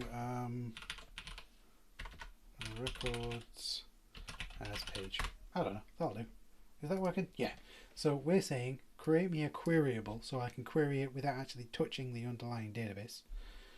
Then build up my query and then return the response. Now when I run this, again, I'm not expecting it to pass because I'm not sure it's wired up. Let's find out whether it works or not. Hey, it works.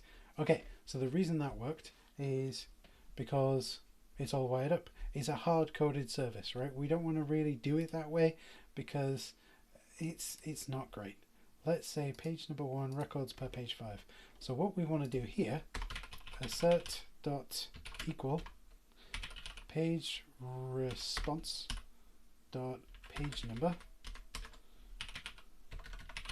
page request dot page number. Whoops. And let's just, let's take that. I'll explain what I'm doing in a moment. Hopefully you can see what I'm doing.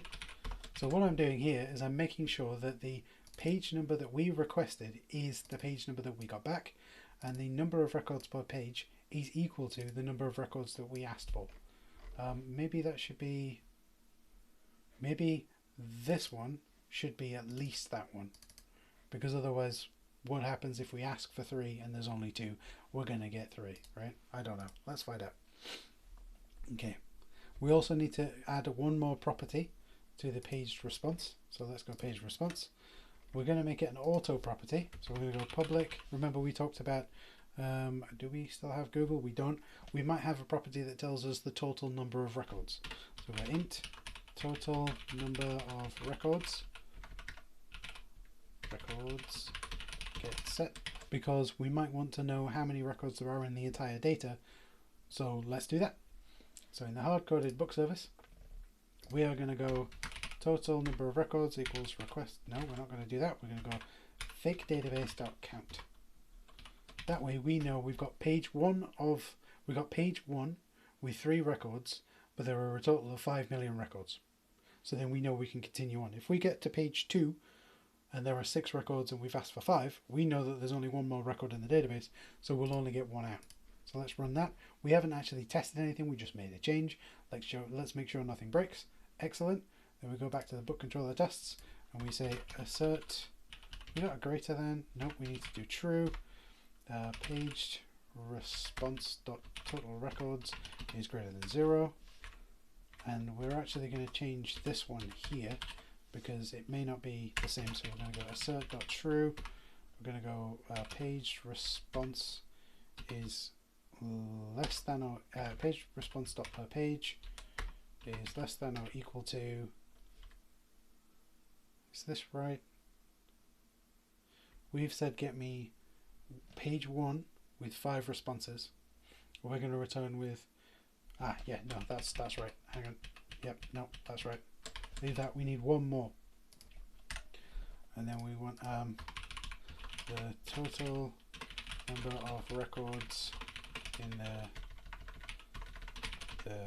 not in the database, in the subset of data which matches the query. Now, is that right? Yeah, 3 million. Yeah, so if I've got 12 records in the database, I want to be told there are 12 records. If I say get me all of the records with the author name Terry Pratchett and there are only 2, I want to be told there are only 2. So we're telling you we're going to get 3 in a page, but there are only 2. So that makes sense. Total number of, this is really small. I'm going to rename it to total number of matching records. Rename that. And then in here, instead of doing that, we do records per page dot count.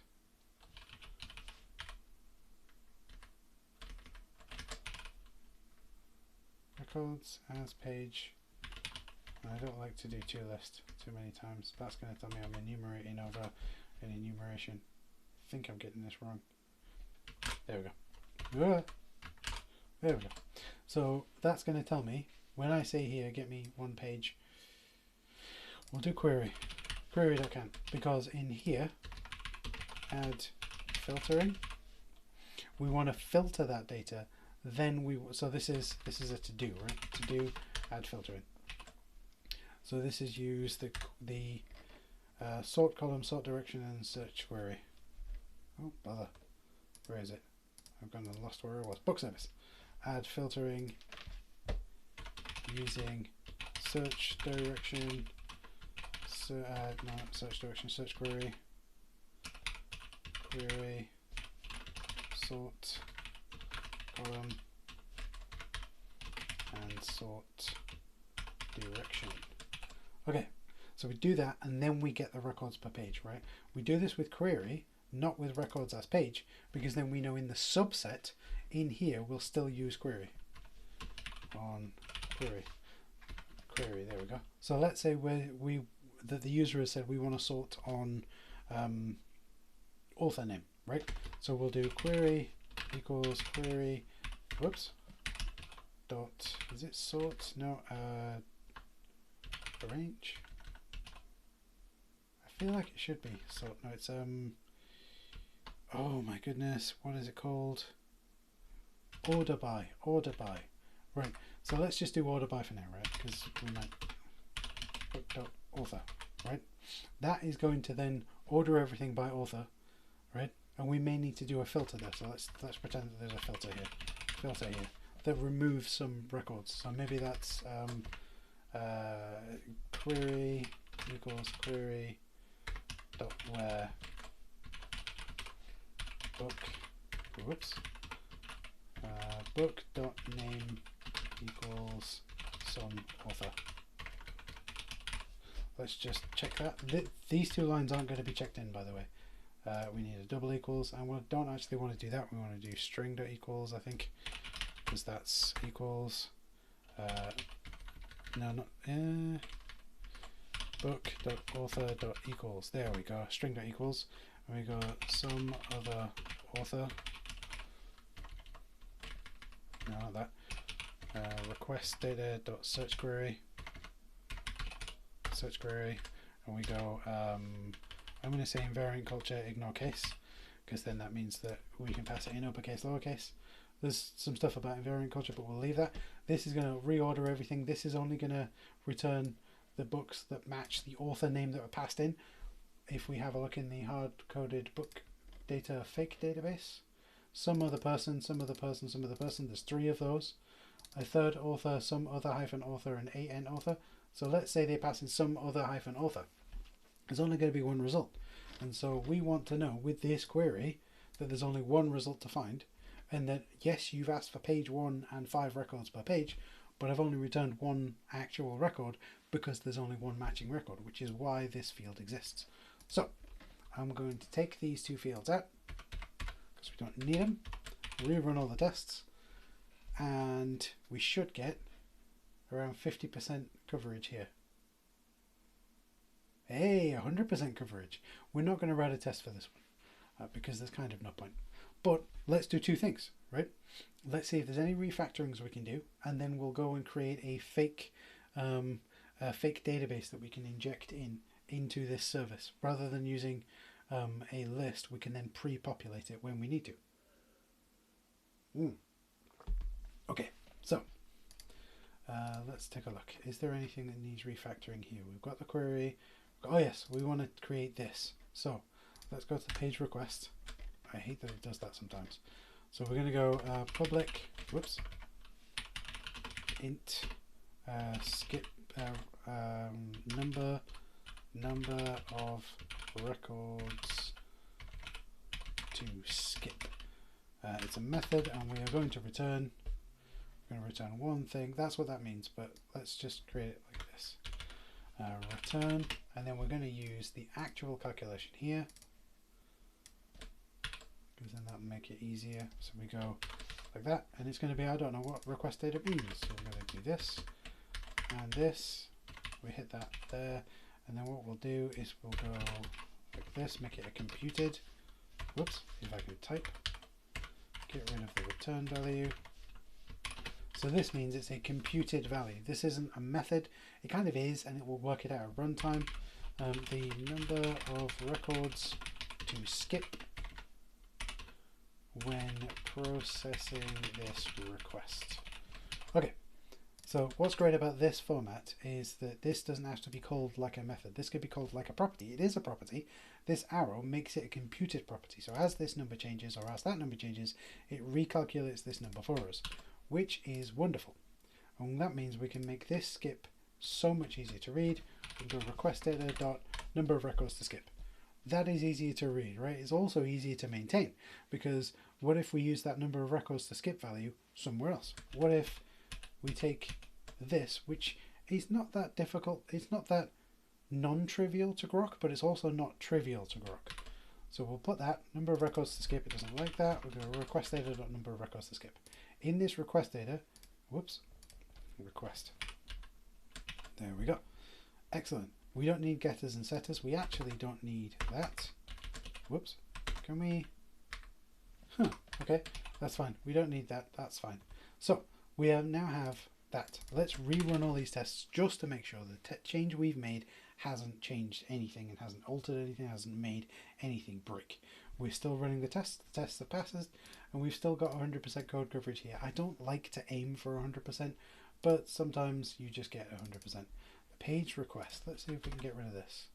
Nope, okay, fair enough. It keeps zooming in and zooming out. I remember, Shay, you put last time that there's a known issue in Rider for this, which is kind of annoying, but there we go. Okay, so we've got that working. We've got a real hard-coded thing. We've built it up, and now the API will work. So if we go back here, git status interesting. That tells me that the previous tests git add everything. Git status. Presumably we've broken the build a few times, but actually build doesn't fire on feature requests. So there you go. Excellent. Git commit initial version of paged request being handled by service. Excellent. Git push upstream origin feature get page results. So Shay has said that's an issue. That issue is actually why I do most of my development in Visual Studio still, despite Rider having much better performance. I agree. I don't tend to, when I'm working in Rider myself and not streaming it, I don't tend to zoom in and zoom out. But obviously, to make it easier for everyone else to read the text that I'm streaming, I tend to zoom in and zoom out, which means every time I open a new file, I got to zoom in, zoom out, right? Which is a real shame. But I agree, Shay. I tend to just leave the font as it is and don't bother with zooming. But yeah, it's a real shame. Right, so let's check this. Let's make sure that our feature branch is still running. This means that if anyone wants to pull this and build the, I've said it like every time I've checked in, right? Anytime someone wants to pull this, they can now build this and it will return real data. Let's see that in action before we say that this, it keeps muting my tabs. I don't know why. Let's see this in action before we move on, right? I always, because the unit tests are good, but unless we actually poke at the API and get some data back, we may as well class it as not complete. So get me a page result. I want page 1 and I want 3 items per page. So I know, as the developer, I know that if I ask for 3, there are 6 items. So I should get the first 3 results. And we'll check those in a moment. We're not going to set these because they're not being used. That unfortunately is there. I can make it, let's make it a method in a moment. But there you go. Let's go execute and let's see. We get the first 3 results. Lorem ipsum the revenge, lorem ipsum returns, and lorem ipsum the end of an error. Excellent. There are a total number of 6 records. I've got the names here, whatever those author names are, whatever those IDs are. I'm going to trust those because we've got a test that says none of these get changed. Okay, what about if we say page 2? We should see page 2. Execute this. Make sure it runs. There we go. We got .NET Through the Ages, .NET Through the Ages Part 2, and .NET Through the Ages Part 3. Excellent. Some other person, some other person, some other parent. Okay, so what if I say page 3? We shouldn't expect to get anything back because there aren't any records. Let's see. It's not found. So that's come back not found. Maybe it shouldn't be a 404 because it is, like 404 means the request you made didn't work. So maybe I should return 200 OK with no data. I'm not sure. Maybe a no content. I'm not sure. But we'll leave it as 404 for now. So for my money, this works. I do need to refactor to remove this so that it's no longer in the query data, in that schema for the input data. So if we scroll down a bit, down a bit, down a bit, page response.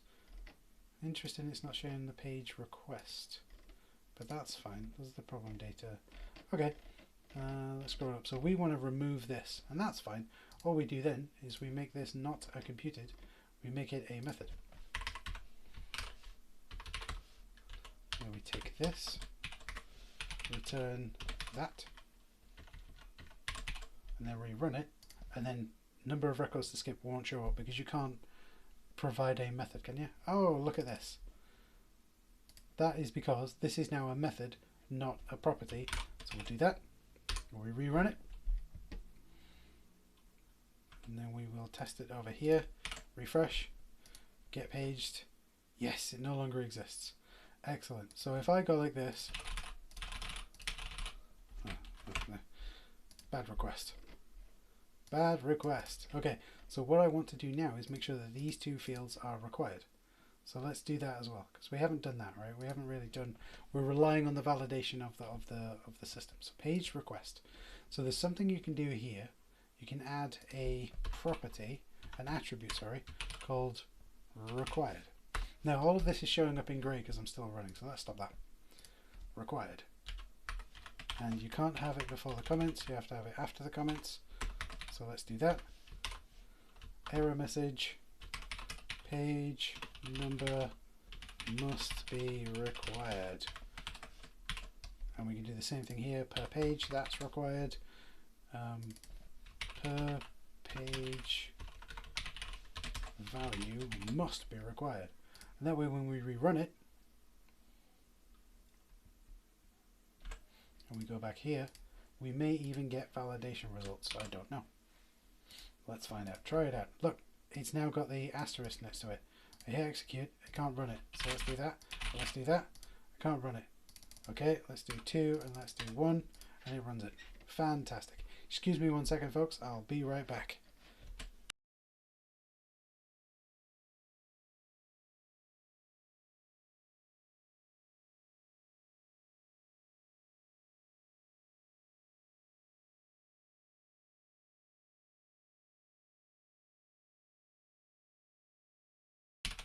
For those who might be wondering, right, if I just go back to the be right back screen, and in this area where I am, there is a teddy bear, and it actually means gone for a rest. The little Japanese written on it, but there you go. I would say that, so we've said, so we said that we wanted it to go in via the query string, and we can see it here going in via the query string. If we do sort column author, we haven't implemented it, so we're not expecting anything to change, but you can see sort column author.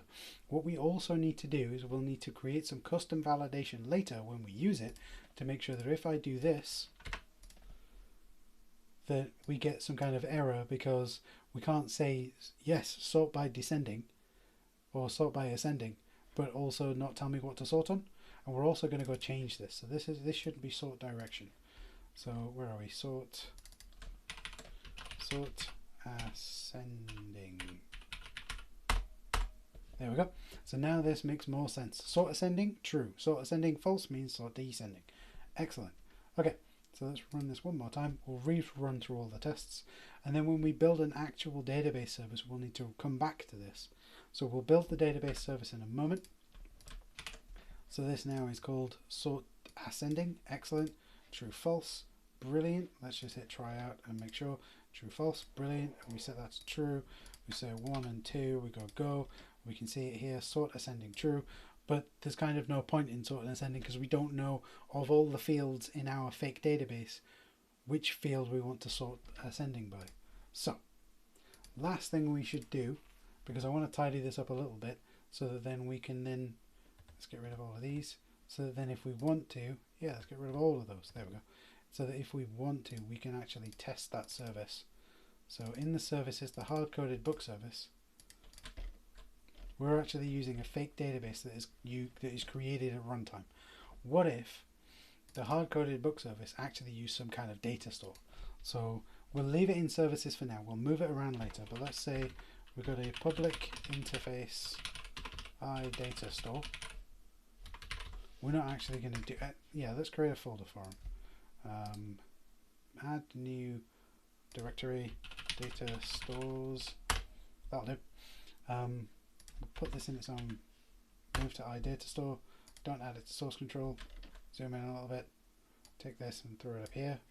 A little bit more. And then we go public class hard-coded, coded data store implements iData store. See, we're leaving the choice of which database to use until the last possible minute. It means we may have to write more code, but it means that the code that we write can be more flexible. So I'm going to say data store of books, just to make it books. I think it shouldn't be books plural, it should be books singular. I mean, it seems to like that. So then we go, we want a iQueryable of book get all. Implement these missing members. So then what we do here is we take this fake database, list of book fake databases, and throw this over here. This is going to complain because it doesn't know what list is. I'm going to say go pull in list. Delete that from here. Haha. And then in this control, we're actually going to break a whole bunch of stuff first, and then we'll fix it. And then we go in the CTOR, hard-coded data store, that. What's wrong with this? Add a new constraint to parameter of type book. Yes. Where book equals new... What? No, tell you what we'll do. We'll just call it hard-coded data store because we won't make it generic.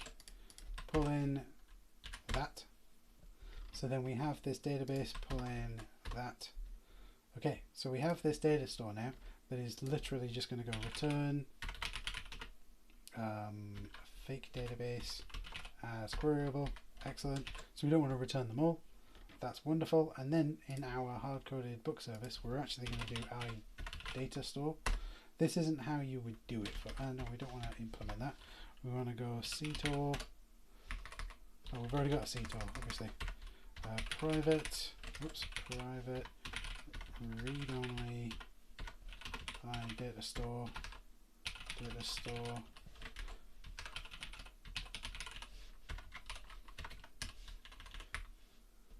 And then I wonder if we can say initialize from constructor. Excellent.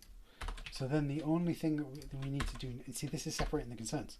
This doesn't have anything to do with data store dot first dot default, doesn't like it. Data store dot get all dot first dot default. There we go. We'll fix that in a moment. Yeah. Dot get all.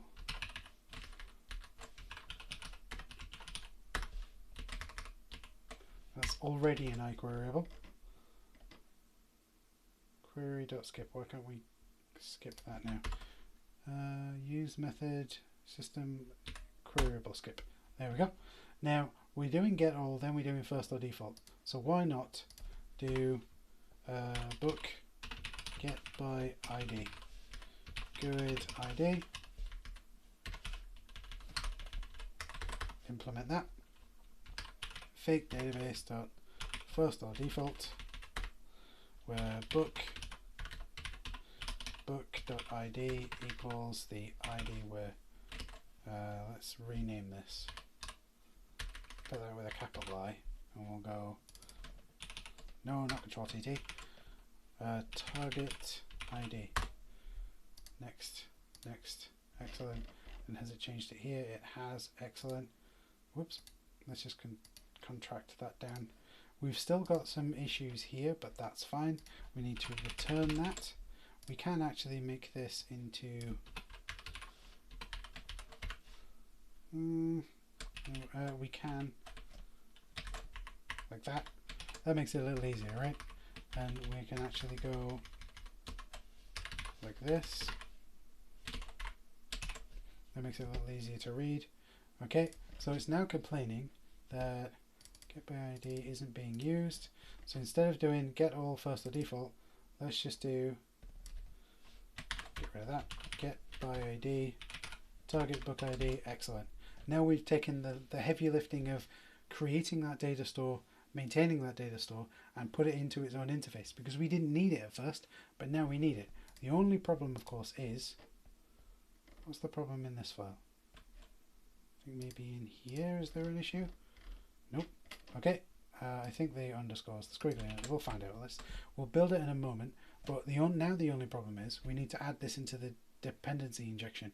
I don't know whether you'll remember when we talked about dependency injection. Let's see if we did some notes about dependency injection. Are these the notes? No, well, I'll tell you what, let's go back here so you can see where I'm moving around to. I think I talked about dependency injection with this graphic here and with the plug behind me, with the socket behind me. So if you want to learn about that, go back to the previous video. That's really, that image by itself is confusing, but for folks who are here for the first part, that may help jog your memory. So what we need to do is we need to wire this interface up to that data store in the actual startup.cs. Now everything in the tests is broken, but we'll go and fix that in a moment. What we need to do here is we need to go services.add transient of type iDataStore and go and get a new hard-coded data store. And that way, now everything's wired up. We do need to, I wonder what's wrong there. We do need to change our tests though, because all of our tests are broken now. Just scroll in. So, we can now actually take this test and put it into a test for the response. There we go. Nope, response. We can now actually create a bunch of tests specifically for that service, because now we have this hard-coded data service that we can use. So let's take this out, because it's no longer a controller test. Collapse all of these, and we'll go public class. What is it? It's the book service tests. We'll put that there. Now that is happy-ish for now. It's not happy, but it will be happy in a moment. The hard-coded book service uses the data store. So let's use that one for now. Right? Actually, yeah. Yes, we'll use the hard-coded book service, and then we'll change it when we replace this hard-coded book service with an actual... I mean, this could be our book service, right? Because, in fact, let's rename it book service, because it isn't hard-coded anymore. So let's rename that. We'll say rename the type. If we rename the type, we have. Excellent. So this is no longer a hard-coded book service, but we do need data store mock equals new mock of data store. Then we'll do data store mock.object. That will stop that from complaining. So in this one, we want, we're actually calling the controller and passing in a new instance of the data store, because we're testing the that the service doesn't do anything with it.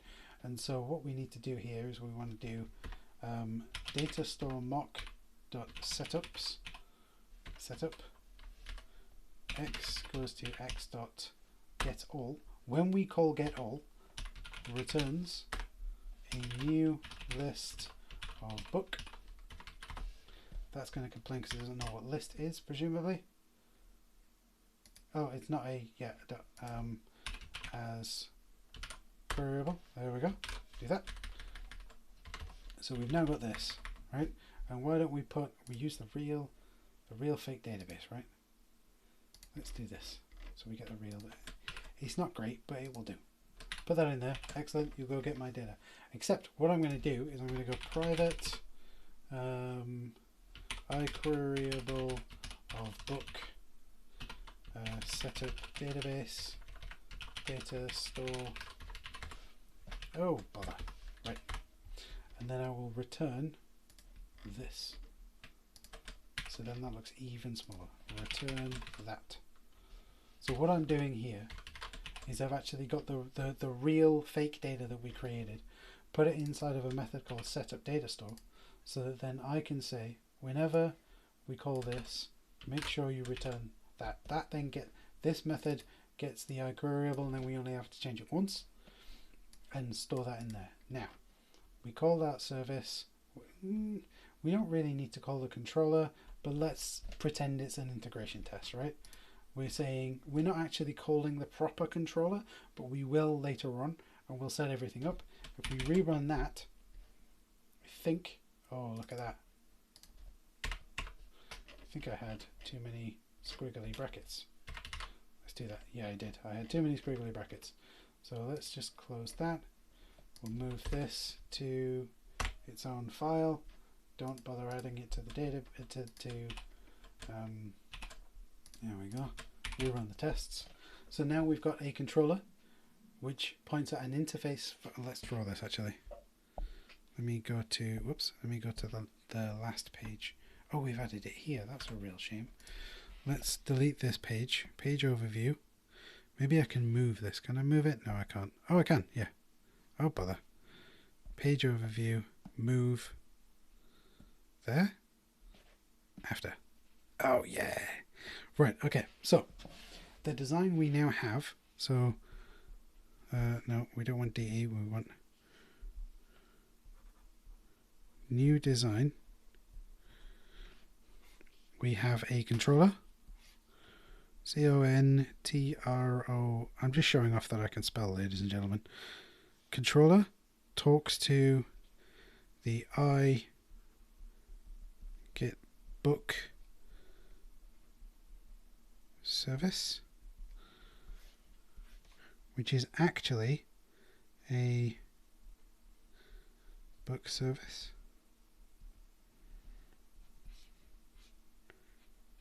I'm making my own diagram format up right now, but let's just do it like that, right? The I get book service, which is actually a book service.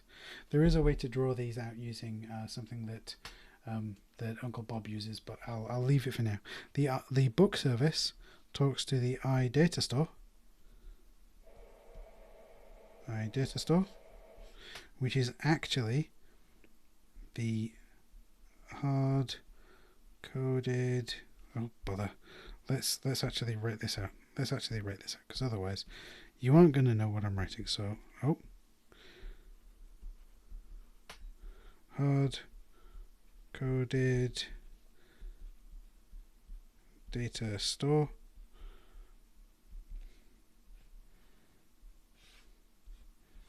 I always do left, top, right, and then bottom, but there you go. So the controller talks to the get book service, which is a book service. So the controller talks to the I get book service, which is a book service, which talks to the I data store, which is a hard-coded data store, which returns some data.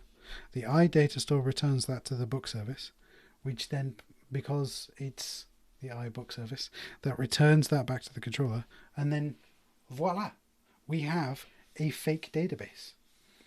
And when we come to do the next step, issue number 3, which is the spike, so spike, no, that's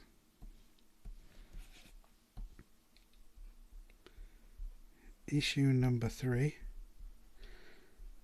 will be looking, I want to write it out so that anyone who reads this later on will know what it is, looking at replacing the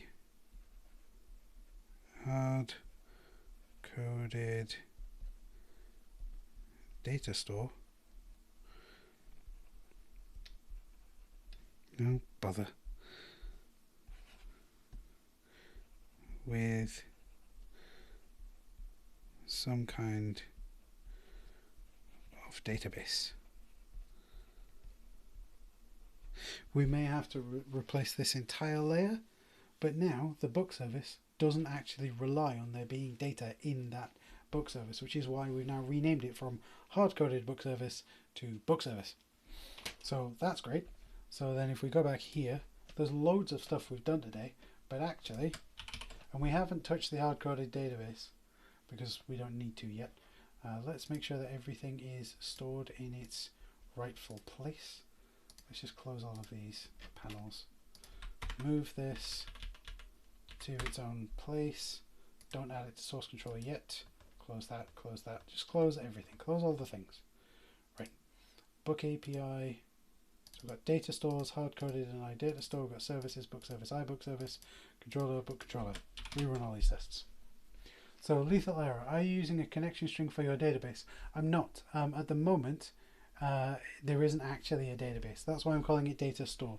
The database doesn't exist yet, because what I want to do is there's a lesson in Uncle Bob's book Clean Architecture that says leave any technical decisions you have as long as possible. Because let's say I went with Entity Framework, I would then need to change the way that my model works so that I could then normalize that data to split it across tables. If I go with a document database, I may just be able to splat that data into a database. Who can say? And so I want to try and make that that decision as late as possible, i.e. in the next bit of code that I write for this service, so that then I'm not hampered by the decisions that I make. If I decide to go with Entity Framework, I've then got to change the way everything works so that then we can talk to Entity Framework. As such, what I'm actually doing, let me just hide all these panels because you don't need to see them, so they're just going to take up space. I'm actually creating my own interface called iDataStore, which just exposes a queryable that returns everything if I want it, or returns a single entity. At the moment, everything is hard-coded, so I'm doing the minimum amount of work required to get the actual work done. And then that data store is then implemented. This needs to change. Just noticed. Move that there. That interface is implemented in this hard-coded. I will zoom in a moment. Just bear with me a second. Move that there. So that interface is then implemented by this hard-coded data store, which has quite literally hard-coded data. It has a list sitting in memory that has a list of these items that's said in the constructor, and then my getAll method just says get me everything in that as a queryable, and my getById says get me the first or default that matches on this thing, right? Because eventually this will be replaced by something that talks to an actual database. But by leaving it until later, it allows me the flexibility to go, well, maybe I can change this, or I'm pointing at a graph database and use GraphQL to do things, or maybe I can use a document database, or maybe I can change this so that fake database is actually read from a JSON file, right? Or it can be a SQL database. If I read it from a JSON file, then these will have to change slightly, and just all that needs to change is the constructor needs to change to actually go to the file storage, read that out. Brilliant, here we go. If it's an actual database, like a SQL database or NoSQL database or a MongoDB or MartinDB, PostgreSQL, I've got all of these options open to me right now. As soon as I decide on that database technology, I'm then immediately locked to what that supports. My original design was that I would use SQLite, but the problem is that SQLite in Entity Framework only supports certain types of migrations.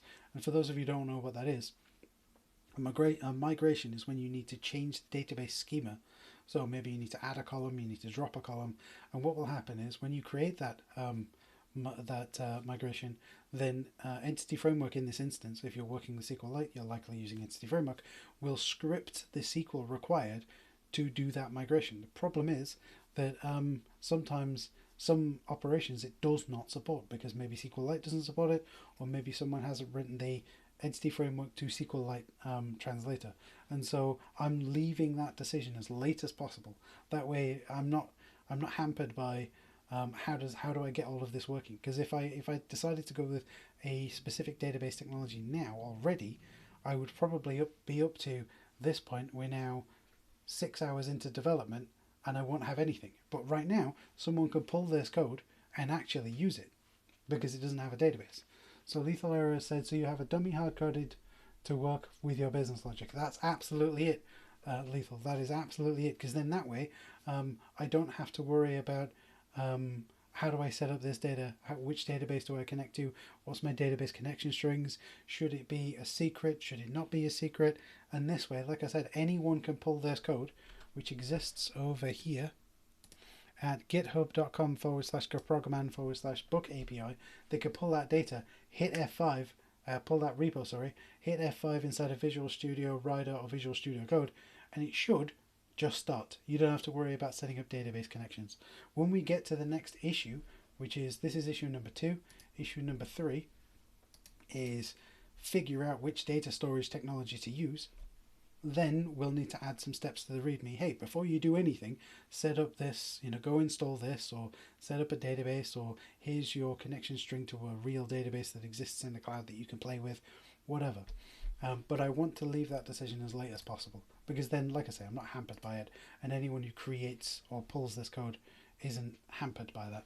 So what have we done? Let's have a look.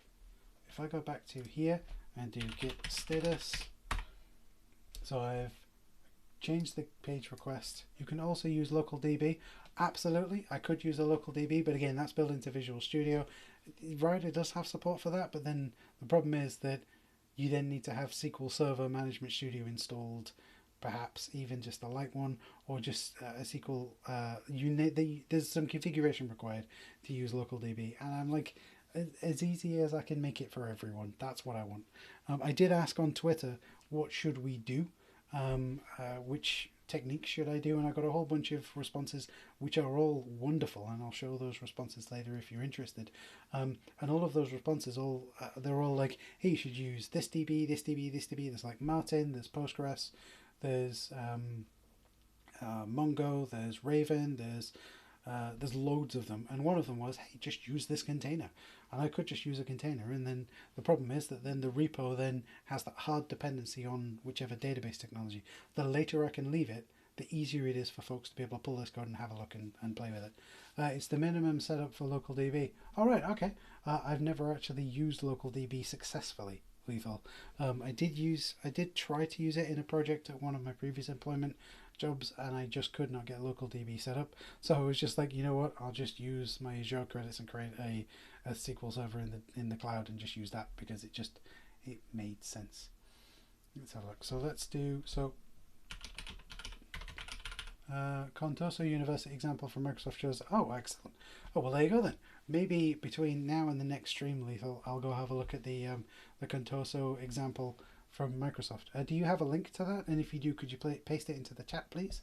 I'm just going to see what differences I've made here to models, page request. What's the change I've made? Oh, I've added the validation. Okay, fair enough. Quit out of that.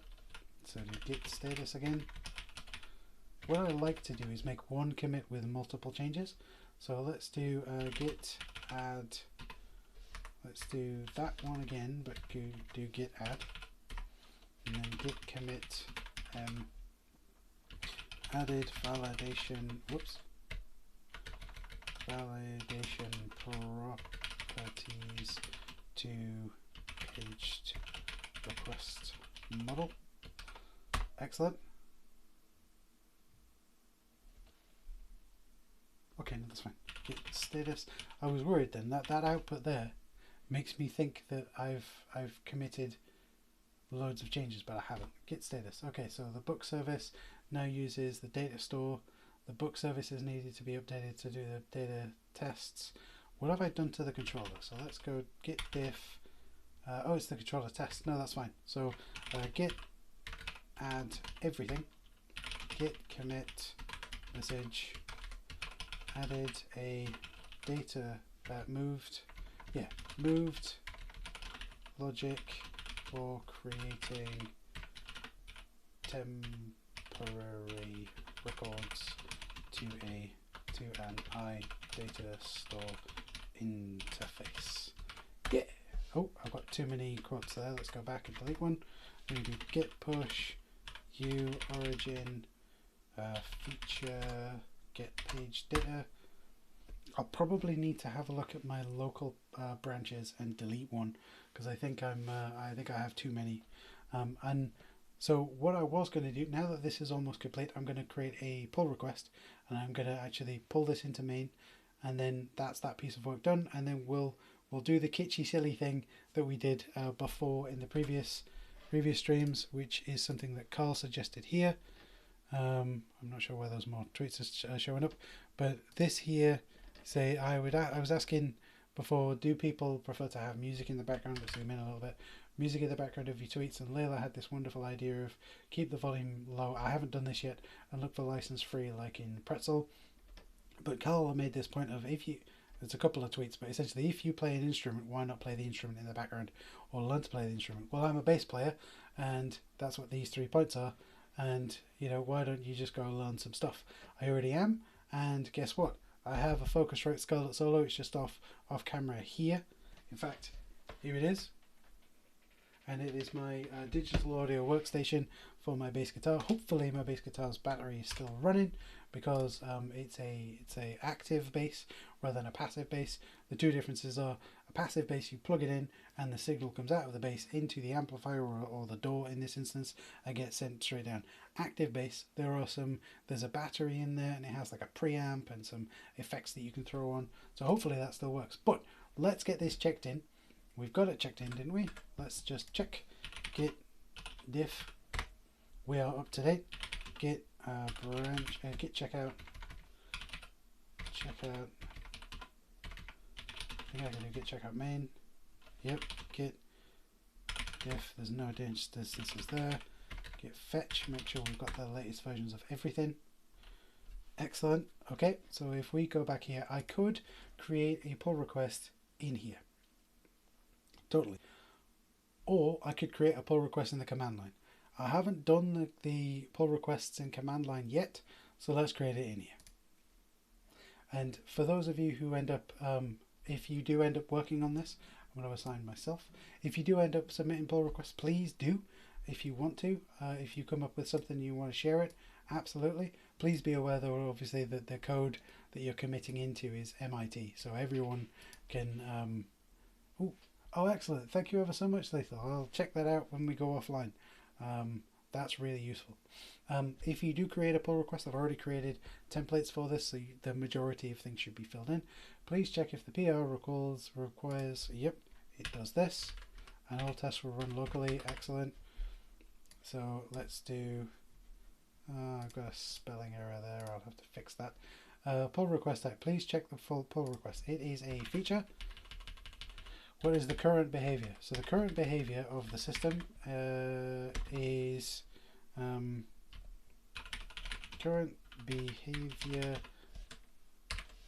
Let's zoom in a little bit.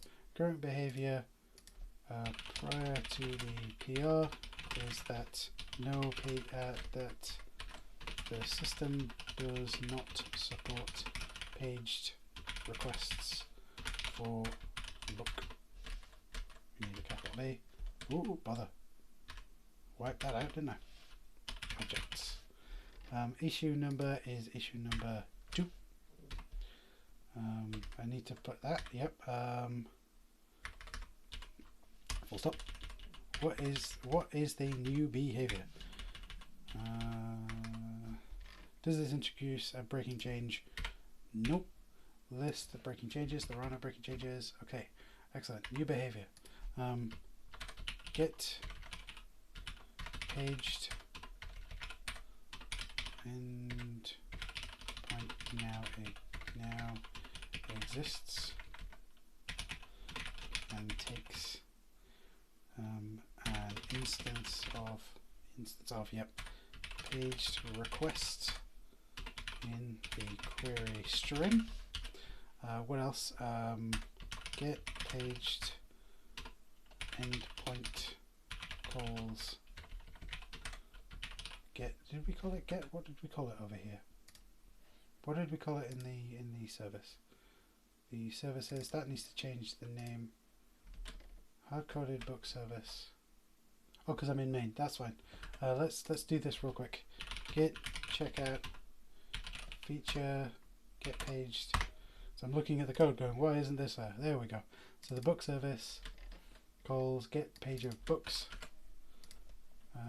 Get endpoint calls get page of books on the I get book interface. Whoops.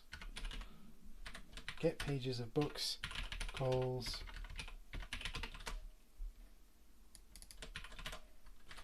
get all on I data store interface. I need to wrap that in back quotes because then it hides them. Paged response is returned from get paged if records could be found. I'm thinking that I might need to maybe silence my keyboard. I think it's a lovely keyboard, but it's a bit too clacky. And if no records could be found, the get paged, yeah, returns 404. If the input data is input data for get paged is wrong, it returns 400. I think you have to uncomment the following XML attribute in your web config. Oh, interesting. Oh, excellent. Thank you ever so much. Inside of an OK object result. Excellent.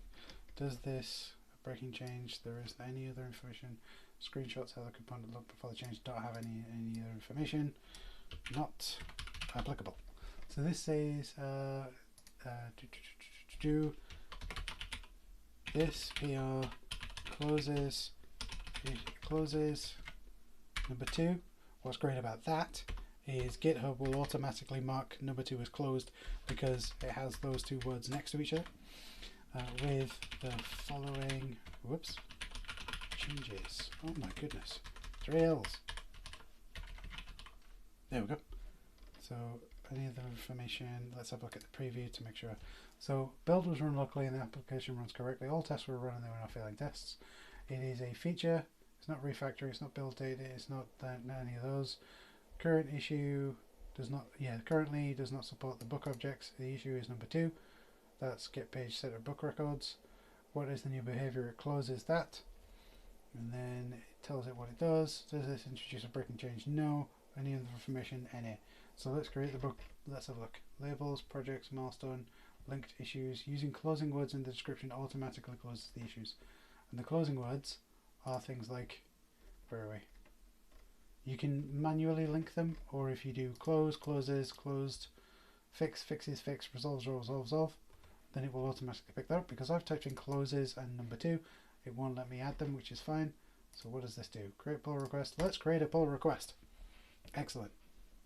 So what happens here is I've got a GitHub action set up so that it should now automatically, it starts a review, that's fine, and then it actually starts doing the build. So it can't merge because an administrator is required to do this, and I'm one of the administrators. So it's going to run this. Let's go have a look at the details. This is actually a GitHub action that I've set up. Can I click here and see it actually doing it? Where's the logs? There's the logs. So you can see it actually doing the build. So this is actually setting up .NET, and it's going to do .NET 5 SDK install. Then it's going to do .NET restore, a build, and then a test. And then what I want to do, I believe the next step in my action is to actually have it, if it fails, do something. It doesn't do that yet, but if it fails, I will see it in the user interface. So let's just quickly let this do its thing. Excellent, that's that done. .NET is set up, it's done the restore, it's done the tests. Excellent, 0 errors, all tests pass. Excellent, it's all good. And it gives us a little tick. If anything fails, we get across. So let's go back, hit F5. Excellent, all tests are passed. Excellent. Merging cannot be performed automatically with okay, so that's fine. I'm going to go and review this off air, and we'll merge that across. And so that is, in a couple of moments, that will be the next issue fixed. That's issue number 2 done. So then when I get back into the main branch, I will then be able to go into my documentation, into the API spec, and if you look, I've done, that one's done, this one is done, this one is done, and then before I can do the next things, I need to investigate the database, right? And please feel free to read through this spec, because I'm sort of building it up as I go along. There are a few fields missing, so maybe I'll create a bug and add those fields, I'm not sure. Maybe that's what I'll do. And if you look in the build status, it's now, let's refresh that. It's now passing. Please be aware that if you want to contribute, please do. There's a contributor's guide. Just ask a question if you're not sure, and make sure that you are following the code of conduct, because it's important to me that everyone plays fair and that everyone is nice. I will then, off air, I will mark this as a tick. If anyone indeed does violate the code of conduct, or you're not sure, please let me know in the code of conduct. It is based on the contributor covenant version 2. In the code of conduct, about halfway down, it says how to get in contact with me. Either direct message to me on .NET Core Show or Podcaster J, and I'll look into it as fast as I can, as promptly as I can. I can't guarantee that I'll be able to do it if it's in the middle of the night my time, but I will look into it as soon as I'm able to. Okay, because it is important that everyone who contributes towards this is treated fairly and with respect. So I'll go and check this off, because I'm in dark mode, you can't see it, but there's a checkbox there, and then I'll then add some more issues to actually, so that we can build this up. But we're actually getting somewhere, folks. This is great. We're 6 hours in. We've got to get paged. We don't have a database, but we're holding that off. If you do feel so inclined, in the next couple of hours, do grab this repository and try running it locally. I'd love to know whether it runs locally. It does require .NET Core 5, and that's the only dependency it has. I need to add that to the README, I think, the dependencies that it has. But it should only require the .NET 5 SDK, and it should just run. It's got a solution that you can open, and it should just work. Who can say, right? Anyway, with all that being said, I just want to say one more thing. If you've enjoyed this, do the follow, like, subscribe, whatever it is, I don't know, and perhaps consider taking a look at the podcast that I do, the .NET Core podcast. There's a whole bunch of episodes on there on all sorts of different topics. There is I don't know whether you can see it too well because the text isn't that great, but up in the menu there's a subscribe button if you do feel like you want to listen to it all. Each page, sorry, let me just say this. So this is a brand new episode by by me with Neil Stannis. Each page has an embedded player. It has a download button there, so you don't even have to play it inside the browser if you don't want. Download it to your machine. But if you do choose to subscribe, there is a link up here. If I go back there, it's easy to see. Subscribe up at the top. Click that, and on the page, each one of these is a button which takes you to a different service that will allow you to subscribe to the show. RSS, Google Podcasts, iTunes, Apple Podcasts. It's not iTunes anymore. Pocket Casts, Podchaser, Spotify, I believe. Yeah, Spotify. All of these are different links. You just click one and it'll take you to it. Or you can listen to it right here, because this has a player with all of the episodes in it. So you can actually, scroll through the full list of the episodes and not actually have to go anywhere. So do feel free to check that out if you want to. But anyway, this has been a pleasure, folks. I've really enjoyed doing this. I always enjoy doing these. I hope it's not been too rambly. Hey, you're very welcome, Shay. I appreciate that you're saying that. I really do. I would do this anyway, so I like to play with all the different technologies and stuff like that. Speaking of play, I'll talk about that in a moment. I do like to play with all sorts of different technologies and build lots of different things, so I would be doing this anyway, and if somehow this can help people, then let's do that. Speaking of play, I just want to talk about one thing that I do. This is another podcast that I do with my brother.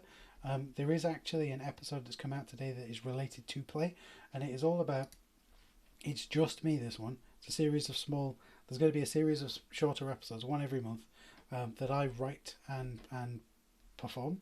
And this is how important play is in our everyday life.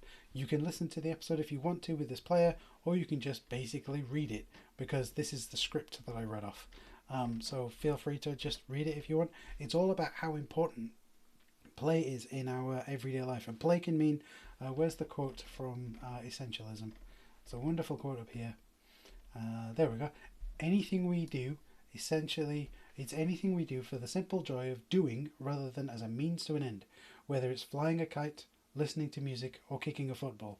That can be play. I've taken that and extrapolated it out to playing with technology, building something, writing something, playing on a guitar, whatever.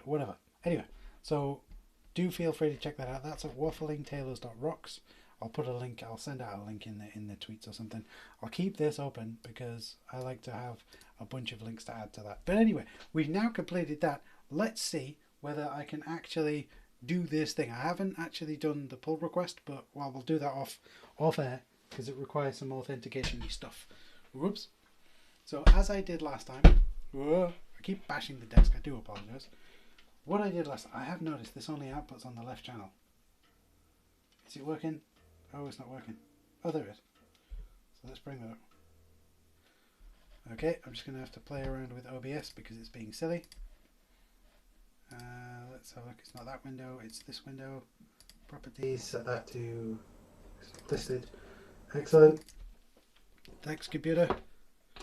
Maybe plug it back in. It's probably going to break everything, but there you go. Properties, Scarlet Solo. Here we go.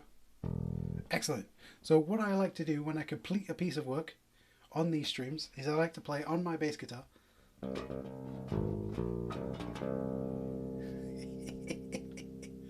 For those who don't know, that's obviously the victory theme from Final Fantasy. I just like to do that. Hopefully that came through. I did see a bit of wave nonsense there, but there you go. Let me know if that was too loud.